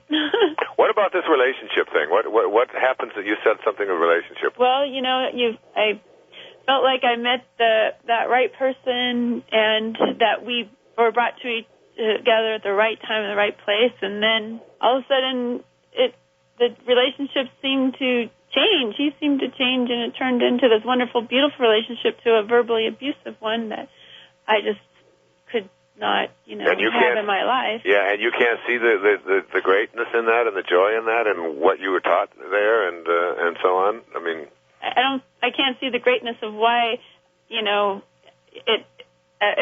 each relationship seems to, you think it's right, and it just seems to not be. Yeah, except that when you are in what you think is a beautiful relationship, and then it turns out that somebody becomes verbally abusive, it's like it teaches you so much about entering into those kind of relationships in the future, meaning attracting those kinds of people. And before long, you won't even be those kind of people. You won't even allow them to show up in your life. You know, it's like as soon as that the first little hint of verbal abuse that just starts to show up, the first little hint of disrespect or physical abuse or any of the first little hint of it, you are so now in touch with who you are and what you anticipate and what you are worthy of and what you're going to have in your life, and you have such a strong knowing about that you just very gently just move on and say, well, thank you, God. Thank you for letting me see this here right now in this moment, and off you go. And you don't have to go through this long period of suffering that you go through now. It's all part of a great learning process, and the right person's on its way. You just have to open up a door and allow that person in. We've got to move on. Okay. Yes, okay, thanks, Randy, Brandy. it's time for us to go. But thank you so much for your call. That was a lot of good information in there about a couple different situations for her. What do you say we have Natalie on the line from Montreal, Canada? And she's got a question for you, too, as well. Hi, Natalie. Hi, Dr. Dyer. How are you, my dear? I'm fine, and how are you? How are things in Montreal? In Montreal, they're going fine. Good. Yeah, beautiful weather. That's great. So, the reason I'm calling is I'm having a lot of problems because of stress in my life. My father was sick over the summer. The operation went very well, but ever since then, his mental aspect has really degraded. He's practically driving us up the walls, my mother and myself. And we don't know how to deal with him anymore. Because he gets upset if it's too cold in the house and he wants to put up the heat. He'll even call the police. He's done all kinds of things that we really do not know what to do anymore. Is it a dementia? Has he got a form of dementia of some kind? Is he? We don't know because now they're talking about maybe getting psychiatric evaluation done because last night he called the police. So my mother has a resource person that she can talk to, a social worker. And when she called her today, she goes, I think we're going to get him evaluated and all that because he's really draining her. Yeah, and when someone gets to that point, how old is he? He's 76. And the worst part is that he's the one who has basically given up because his operation went very well. He has no reason. The doctors say, no, everything's fine. You shouldn't have all these problems that you say you're having. It's hard to get inside of his head and understand what's going on from his perspective. I mean, especially after having had surgery. That's a very traumatic thing, and it may be something he may believe that something has been rearranged inside of him that is making him this way, even if there's absolutely no reason for it whatsoever. At any rate, we can't get inside of his head and change it, but we can certainly look at what your options are, and in addition to getting the evaluation and so on, I would really very strongly recommend that you go within yourself and make an absolute conscious decision that you are not going to allow yourself to be emotionally manipulated by the behavior of this because man. That is what he is doing. He is really emotionally manipulating us. Yeah, absolutely. So you just make up your mind that's not going to happen. So when he starts behaving in these irrational ways and starts making these accusations, you let him know, just like you would do with a child that's having a temper tantrum, that this is not behavior that you're going to tolerate. You do it with love, you do it kindness, and you leave the room. You walk out. You say, and each time you condition yourself with this person that every time he behaves in these ways, what he's going to be doing is sending you away, and then you leave, and then you come back. And eventually, he will get it, that this kind of behavior is not something that is going to keep you around and make you unhappy and make you miserable and manipulate you. He'll get that this is behavior that's sending him away. That's the beginning. And you do this all up and down. You just surround him with love, as much possible love as you can. Surround him with forgiveness, and make your own conscious decision about what you're going to be. We've got William on the line. He also has a question for you, and I believe it may be about communication, just like we're talking about. William, welcome to the program. Hi, William. How you doing, Dr. Dyer? Good. How are you? I'm doing well. Where are you calling from? Ogden, Utah. Oh, great. That's in the Rocky Mountains. Yeah, beautiful place. I've been up there. Yeah. Yeah. I have a question for you, if I could. Sure. Well, I've retired as a psychotherapist, and I teach at a local university, and I read your book, The Power of Intention, and that's a remarkable piece of literature. Thank you very much.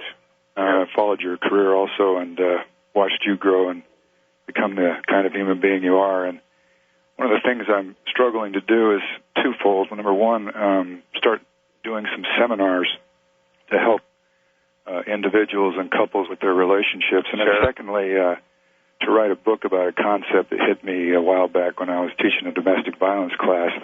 My question is, how did you get started? And if you could give me some ideas that might circumvent some unnecessary suffering, I'd appreciate it. Yeah, it's a good question. It's a hard one though, because nobody can, everybody has to sort of follow their own path. I took a very unusual path when I got started. I've always been extremely, excessively, probably obsessively committed to what it is that I'm going to create, and I've never let any obstacles ever come. That's why I always have a difficulty with people calling me up and telling me about all the obstacles that show up in their life, because to me they were always just more indications of what I hadn't been willing to do yet. Because I don't ever believe it's not what you're willing to do, it's what's on your list of what you're unwilling to do, and that has to be a list that has nothing on it. And so for me, it was when I wrote my very first book, which was a counseling textbook, group counseling for personal mastery. I sent the entire manuscript out. I made 100 copies of it on a Xerox machine and sent it out to 100 different publishers, and I got 99 rejections, and I got one little place. It was called Educational Technology Publications in Englewood Cliffs, California, and they said yes, they would like to publish it, and so that was my very first publication. And when I wrote Your Erroneous Sounds, about 6 years later, I went in and talked to different publishers in New York, and I bought up the first 3 printings myself, because they didn't have any plans for it to go beyond just the first printing. And so I bought them up and I stored them in my ex-wife's garage. And circulated them myself and took them in a van and went across the country, and I literally spent 2 years on the road going from city to city. Did you ever see Coal Miner's Daughter? I did. Wasn't that a wonderful, that whole, and that was reminded me so much of what I was doing, going from little radio station to little radio station and delivering the books myself and going to the bookstores and having the time of my life, literally. It was a very joyful experience, and I never asked anybody else to write anything or to go any endorsements or anything like that. I just totally threw myself into it. It's what in Think and Grow Rich, Napoleon Hill talks about having a burning desire, which is different than a regular desire. A burning desire is one that won't go out. It's inside you, and you just absolutely know, so that everything that you attempt to do, if it doesn't seem to be working out the way you want it, you just cross that off the list and say, it's like that old line from Thomas Edison when he was trying 25,000 different ways to invent a light bulb, and he still didn't have it. And here was the most famous inventor in the world, and they asked him the question, how does it feel to have failed 25,000 times? And his response was classic. He said, failed? He said, today I know 25,000 ways not to make a light bulb, or not to make a battery.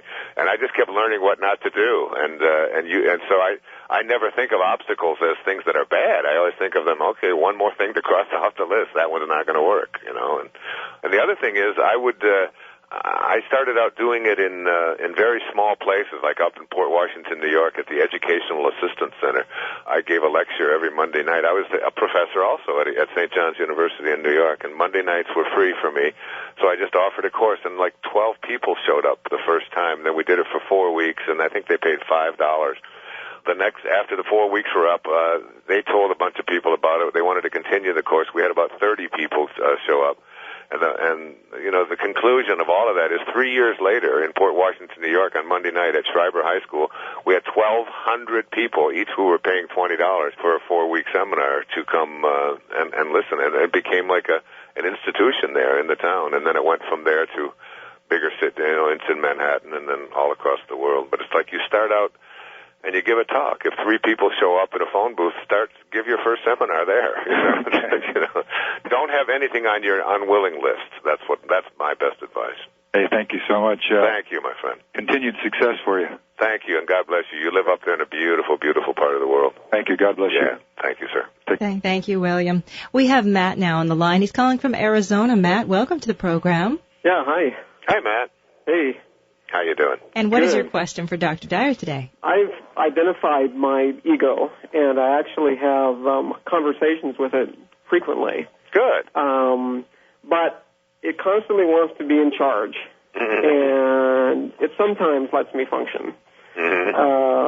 I've learned that the best way is to stay on top of my ego is to watch it, but it doesn't like this. Right? Yeah, exactly. So, and in fact, it's frantically always trying to, distract me, from doing this. Right. You, Ram Dass, and others have advocated actually the death of the ego in order to remove that control. Right. But I have this sense that the ego does actually play an important role. Yeah, I used to think that too. I'm not sure about that. I've sort of changed my mind on that because the thing about the ego, the most important thing to remember about the ego is that it's an illusion.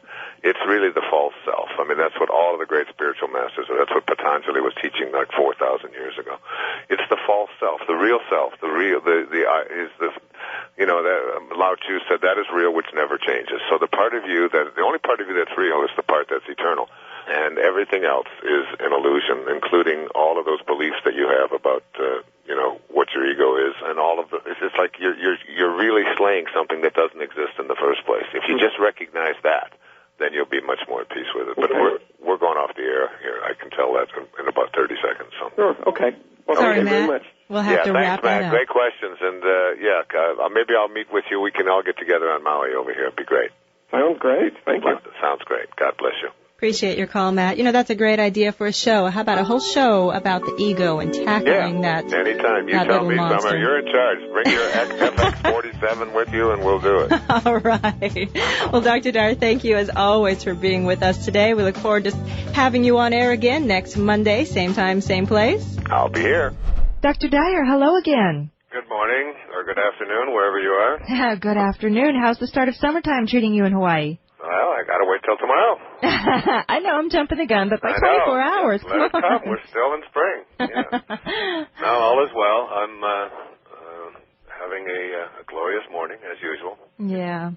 Well, let's go from that glorious morning to talking about loss and transition in our lives. What are your thoughts on this? Well, there's two areas there. One you mentioned as the whole idea of death, and the other is loss. And I'll talk a little bit about each one of them.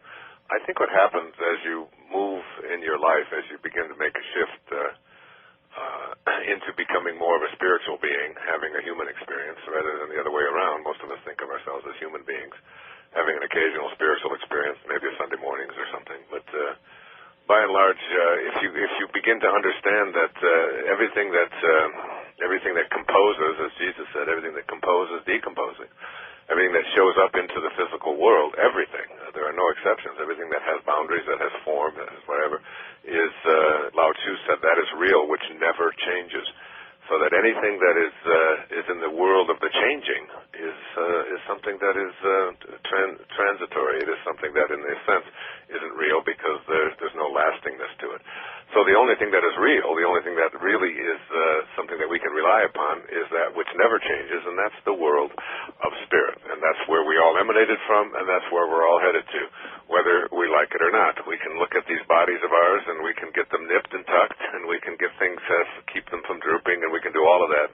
But ultimately we know that which shows up in the world of form is headed out, and you can see it. And many times I've held a hair up on the pillow in the morning, and I've had this experience several million times.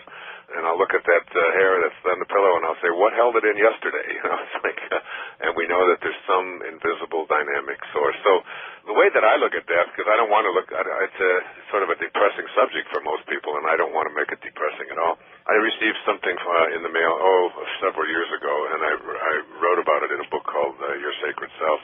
And it goes like this. It's called There Is No Death. I am standing upon the seashore. A ship at my side spreads her white sails to the morning breeze and starts for the blue ocean. She is an object of beauty and strength, and I stand and watch her until at length she hangs like a speck of white cloud just where the sea and the sky come to mingle with each other. Then someone at my side says, "There, she's gone. Gone from my sight, that's all. She is just as large in mast and hull and spar as she was when she left my side, and she is just as able to bear her load of living weight to her destined port. her diminished size is in me, not in her. And just at the moment when someone at my side says, there, she's gone, there are other eyes watching her coming and other voices ready to take up the glad shout, there she comes. And that is dying. So that it really is truly just a transition, and there truly is no such thing as death. Once you get at that and you get very comfortable with that and very at peace with that, death isn't something any longer that, it's like taking off an old tight shoe or something. It's not anything to fear whatsoever. And it's every single person's destiny out there who's living in the world of form. So the other thing we talked a little bit about is this thing called loss. And many of you who go on my website, which is just WayneDyer.com, it's created by Hay House, and all of the lectures and things that I do, and a lot of the work that I'm about in my life is on that website. And I've put a letter out on there promoting people to help a man named Ram Dass, who wrote Be Here Now and Grist for the Mill and so many great books, who's had a stroke and struggling in his own life and has had some loss. And he received a letter, this man I love so much, received a letter from Steve and Anita, who were the parents of a young woman, a young teenage girl. Her name was Rachel. And in the film Fierce Grace,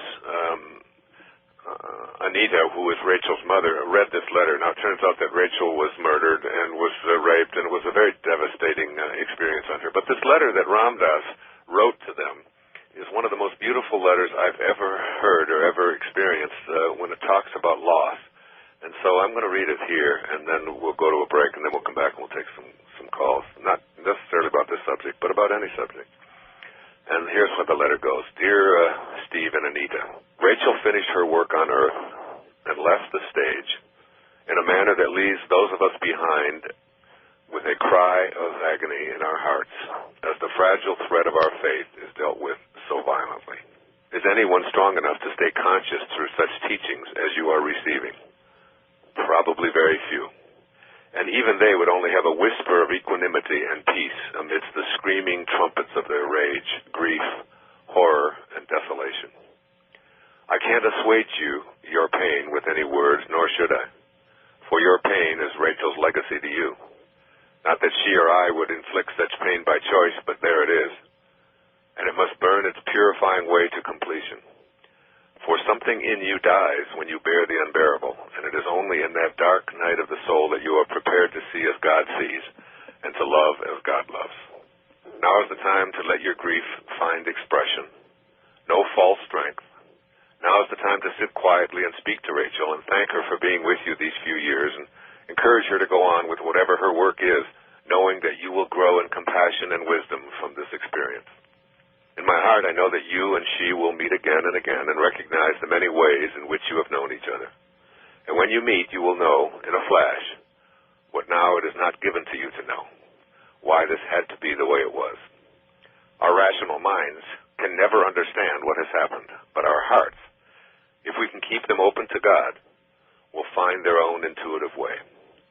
Rachel came through you to do her work on earth, which includes her manner of death. Now her soul is free, and the love that you can share with her is invulnerable to the winds of change, time, and space. In that deep love, include me. In love, Ram Dass. And I think that's as beautiful an expression of how you have to deal with some of the things that show up in our life that we just can't explain whatsoever, the losses, the struggles, the things that come and go. And particularly when people close to us are taken from us, whether it's violently or just accidentally or as a surprise. And that's my take on loss and death here today. Dr. Dyer, that was a beautiful letter. Did you say that is in a book someplace? It's in a DVD film called Fierce Grace, which is Ram Dass in his wheelchair, as having had a stroke, talking to people about how to deal with the loss of his own mobility and his own ability to express himself the way he used to be able to, and so on. And the mother read that letter in there. But I'm going to put it in my new book on inspiration. Dr. Dyer, let's go right to a caller. I think we have Michelle on the line. Michelle? Yes. Welcome to the program. Hi. What's your question for Dr. Dyer today? Well, my question is, we recently, me and my two girls, have went through a move from Illinois to Colorado. And I have a young girl who's 14, and she just finished her first year in high school. and she's having a hard time. And I guess we all are, because we miss it so much back there, and everything is so new. I think we feel such a loss. And go ahead. It just seemed like such a good idea at the time, but now I'm just wondering if we shouldn't go back. Well, I can't give you the answer to that, but I can tell you to listen to your heart and to, why did you decide to leave there? Well, I'm divorced, and their father lives in Colorado, and he's lived here for the past 3 years. So partly so they could be closer to here, partly because, this sounds so silly, but I got to thinking that it seems like time's going so fast, and they're growing, and we lived in a very small town back there, and I just didn't think they would stay back there. So I kind of did it more for me. I had a good job offer. My family is out here because I'm from here. And but yet it's so familiar back there. We've lived there for 10 years, and that's really most of their life. Right. Sometimes the thing that you have to really look at within your heart is whatever it was that motivated you to leave that familiarity and to move into this sort of unknown thing out there. If that is still operating for you in your life, I mean, the closeness to their father, the new environment, the getting away from whatever it was that wasn't so appealing from a hindsight sort of viewpoint that you're taking. My suggestion is that you just that you live in joy wherever you are. You know, right. It's like instead of commiserating about what it used to be when you were back in Illinois and thinking about all of that and just keeping that on your mind, is instead to begin to go into practice with living in the present moment. You know, being where you are, finding a sense of joy in everything, being in a state of gratitude, knowing that you always have the option. The option is always there. Fortunately, you live in a country where you're free to just move about and go wherever you want to go, and that the option to go back is always there. So, I mean, you can just do that in your mind and say, okay, but since we haven't done that, and certainly if we're not doing it today, and you know you're not leaving today, then I'm going to take today and I'm going to look for as many things as I possibly can to find, joy and peace and happiness and so on in the moment that I am. That's how you deal with homesickness, I think, more than anything else. And then ultimately, if you get to a point where you just say it's just too unbearable and I want to be back there, it sounds to me, though, that you would have done that already. If there's got to be something holding you there other than just wanting your girls to be close to their father. There's something going on that you're not saying. It seems to me. Well, I don't know. I just have a feeling that it's the place to be, but I don't know why. And I think if I feel that way, then why do I miss what I knew? Well, that's there. And I think what's making it hard is that she misses it so much. The children. Right. And she had just finished her first year of high school, and so she, talks to her friends back there, and she just really misses it. Supposing you said to her that we're going back, do you think she would be happy then? Yeah, I think she would go. I don't know if she would be happy because, being back there when we were back there, she wasn't completely happy. Yeah, so happiness isn't about, they say there is no way to happiness. Happiness is the way. It's like if you don't have happiness within inside of you and you don't bring it to you have to be able to bring it to Colorado or bring it to gardening or bring it to the new school that you're in or whatever. And if she doesn't have that within her, then disrupting everything again and going back is just another prescription for, letting forces outside of you determine where your happiness is going to be. It is. And Dr. Dyer, you have, children, teenage, and I certainly do. How do you put that in them, though? Do you know what I mean? Not put that in them, but that age is just so hard to... Michelle, I don't think like that. I don't think it's that hard at all. And I think at the age, for me, I have 8 children, and I have teenagers now, 15 and 17 and 19 years old. And for some of them, leaving, one school and going to another, then we've had to do that on several occasions. It's very traumatic, and then they get used to it, and then we just move on. And for others of them, they have a tendency to be very dramatic and to try to manipulate you with, this is, you're ruining my life and I'll never speak to you again and everything is just, upside down because of you and the decisions you're making. And I always tell them that, you have, you go to school because of the choices that you make, and you have the right to either be happy or not to be happy at any moment. You have the opportunity to make your life joyful and so on, or not. It's up to you. So don't impose that on me. Don't lay that on me. This is where we live. This is where I make a living, and they've understood that. Right. Okay. I don't let those teenage emotional years and all of those changes be the things that control and dominate what I know to be the right thing for them or for my family or whatever. Right.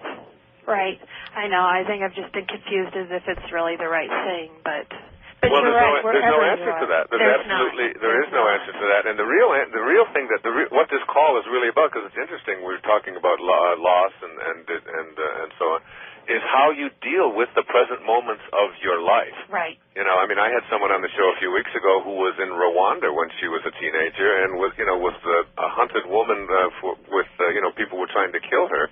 And she had to go find peace within herself by hiding in a bathroom for 91 days.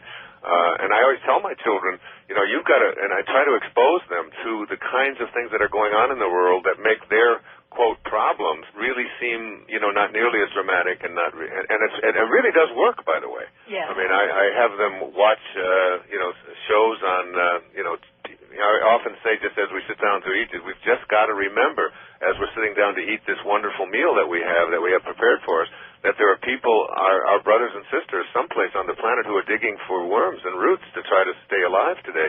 So let's keep them in our prayers and in our consciousness and remind ourselves of how fortunate we are and how lucky we are. Right. Because, the biggest choice that your children have to make is whether they live in a friendly universe or a hostile universe. And if they believe that they live in a friendly universe, then they're going to be looking for opportunities to extend that friendliness and that goodness and that love outward. If they believe that they live in a hostile universe, they're going to be looking for occasions to be offended. And there's no amount of your moving about and changing things that's going to get them to see that. They have to come to that awareness themselves. Okay. Yeah, I remember Marianne Williamson talking about her father taking her to China and to Vietnam when they were young kids, just so that they could see what was going on over there. So that she said when we came back, our whole perspective changed. Yeah. It might be really good to take your children over to a place where there are drug addicts and things, or old people in a home, and let them just spend a day there. Anyway, we have to take a break. Okay.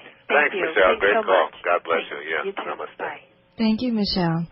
I really enjoyed how that call migrated from her move to the difficulty of raising her daughter and how to try and... Right. Yeah.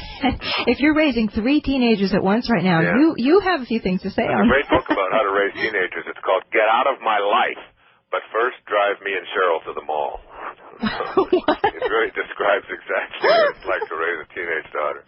That's a real book? Yeah, it's a real book. It's a very good one, by the way. Get Out of My Life, but first drive me and Cheryl to the mall. I like that. We are going to go to Valerie now in New Jersey. Valerie, welcome to the program. Hi, thank you very much. Hello, Dr. Dyer. Hi, Valerie. How are you? Absolute pleasure sending light your way. Thank you very much for taking my call. My call is actually a call about relationship. I'm actually in a relationship with a wonderful gentleman that I've known since I met was my soulmate and the person that I'd one day marry. Ironically, or interestingly, I was introduced to him on the same day that my father passed away. And so there's an interesting connection between us, a very deep connection that we both acknowledged. But in the last month or so, we'd hit an impasse, and there was a real disconnect between us and not communicating and really reassessing the relationship. And at one point, we decided to bring closure to it and then not, and we've kind of been in this back and forth. Interestingly, at the time, this season of silence that I called it, is when I got introduced. It was a time when I was praying and meditating and gotten introduced to your book, The Power of Intention, which I read, and then read Ask and It Shall Be Given, and one thing kind of flowed into another, and I'm in such a wonderful, wonderful place spiritually, and I thank you for that. My question is actually regarding meditation, however. It's when you have a sense of knowing, an absolute knowing about a relationship connection with with someone and you are meditating to manifest destiny, can you meditate with a specific name and person in mind, or is it better to leave yourself more open to allow, to not put so many limits on how the Creator will send it? That's the first portion of my question, and I think I may have kind of answered it because I have been meditating with him in mind, and sure enough, in a matter of days, we've begun communicating again. But I just wanted to know if I was going in the right direction with regard to that. Well, I think you can meditate on attracting virtually anything you want into your life and be as specific as you want to be, and you can have it show up. But I think it's much more important in your desires to put your attention on the feeling behind what it is that you are asking for, and always keep that in mind, no matter what it is. I mean, to ask to win the lottery, for example, or to ask to have something happen at 4:15 in the afternoon, on your timetable. That the universe doesn't work on your timetable. Your timetable comes from your ego, and the universe's timetable comes from spirit, comes from God. And there's a line in one of Jackson Brown's songs that says, "Creation reveals its secrets by and by."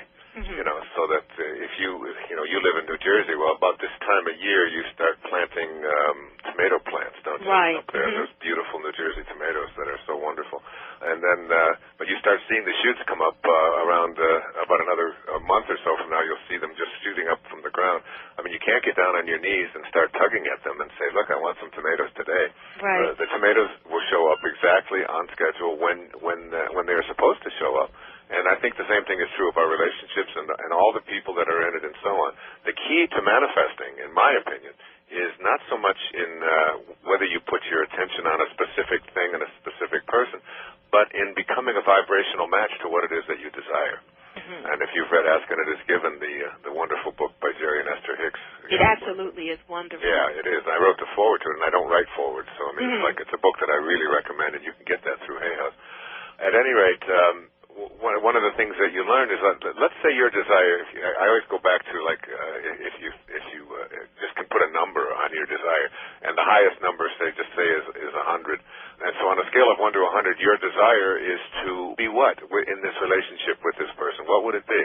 In a numerical sense, or? Yeah, no, what's the highest desire that you have for this relationship with this particular person? What is your highest desire? My highest desire is actually to have such a spiritual connection and loving relationship that it by that's enough. You don't need any more. That's perfect. Okay, so that's what you want. You want a loving, divine, spiritual, God-realized relationship, right? Yes. Okay, so that's at the top. That's number 100. Now let's look at what you've been offering up to that, to match up to that. So that's a very spiritual. That's like a God-realized ambition and desire. But most of the things that we offer up to that are, I don't know if it's going to work out. I'm looking at some of the things that I'm seeing that I don't like about this person.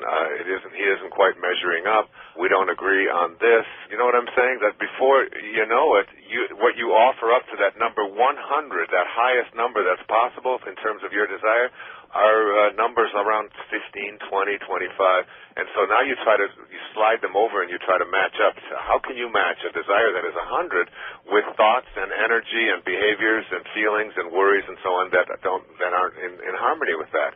So that and that's why that's why things don't manifest, because the universe responds to what it is that you were putting out there. It's just called the law of attraction. So what you want to do is offer up to that consciousness that you desire thoughts and particularly feelings and behaviors that match that. So what is a matching thought to that? This person is divine. He's a creation of God. I give, in a book I wrote a few years ago called There's a Spiritual Solution to Every Problem. I just jotted this down while I was listening to you talk. Yeah, it's Valerie, right? Yes. Here's 2 tests for turning a relationship into something that's divine. It was written by Anthony DeMello. Number 1, he says, try these 2 affirmations out. I am not really attached to you at all. I am merely deluding myself into the belief that without you, I will not be happy.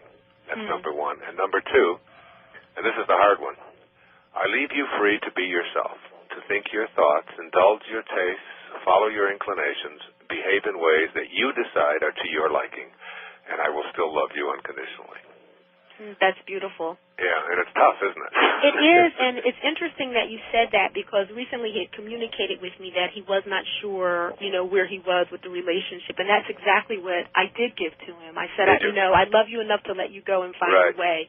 And sure enough, he came back, and we're just progressing a day at a time, and that's where I'm taking it. And one thing that I did want to add, I know that you said before that the music is often made in the silence between the notes. Right. And I find that all the music, by the way. That's right. Not often. All the music. It's the silence between the notes that makes the music. It's out of the silence that all things are created. That's how God creates, and that's how we create. Yeah. And I'm finding that in love relationships, it's nice to have the warm fuzzies and the together time, but a lot of times your love is developed in those quiet times, in those seasons of what may appear to be discord, in the seasons where you're stretched. So I'm finding that, and it's an awesome journey, and I am very excited about what the future holds. Well, I just finished a book that I've just the other day. It's a little book that'll be out next year. It's called Being in Balance. And one of the chapters, there's 9 of these chapters, and one of these chapters is called Love is What's Left Over When Falling in Love Fades Away. Oh, that's wonderful. Yeah, so it's like, like falling in love is like gaga, can't keep your hands off each other, can't get enough sex, can't get enough of holding the person's hand, snuggling up to them, bringing flowers, all those wonderful things. But that fades and everything. You just can't keep bringing flowers. Cost too much, smell too much, whatever it might be. So but love is what's left over. And I saw a little boy give a comment about when he was asked what love was. He was only 4 years old. He said, love is what's in the room when you're opening your Christmas presents if you stop and look around and see what's in the room. Oh, how about that? Yeah. That's wonderful. Yeah, if you stop thinking about yourself and just say this. So there's lovers come and lovers go, but love remains. And that's what you have to be. Be the love, because that's what God is, the love. And he that dwelleth in love dwelleth in me, and I in him. That's what God realization is. Wonderful. Great call. Thanks, very, very much. Yeah, thank you, and great. Enjoy New Jersey, and watch for those tomatoes. But wait till August till they get you. Okay, thank you. Okay, God bless you. Bye-bye. All right, let's go to Rod now in New York City. Rod, welcome to the program. Hello. Hello. Hey, Dr. Dyer, how are you? I'm great, thanks. How are you, my friend? Very good, bless you. Thank you, likewise. I had a comment. I actually met you in New York when I had a chance to see you meet Immaculate at the Omega conference, and I came up and gave you some hugs and got a chance to tell you about my experience using your material to get through double neurosurgery on my spinal cord. I remember now, yes. Yeah, I gradually lost my ability to walk, and after having been a very vibrant and personal trainer and all-around sporting guy, I ended up with this extensive healing process, which began with intense pain that would basically cause me to pass out, and I mean, it went beyond words. Right. I was fortunate enough to get a gift from some friends called 101 Ways. To transform your life. Yes. Yeah, that CD, yeah. Yes, indeed. It was a goodie, and that kind of introduced me to you. I had a Louise Hayes version as well, and I'd play you guys back-to-back over and over. Right. And I just used it often enough to try and get over what was, for me, a tremendous loss of mobility because I had to go into a wheelchair for a period of time. But you're not in a wheelchair now, are you? No, thank heaven.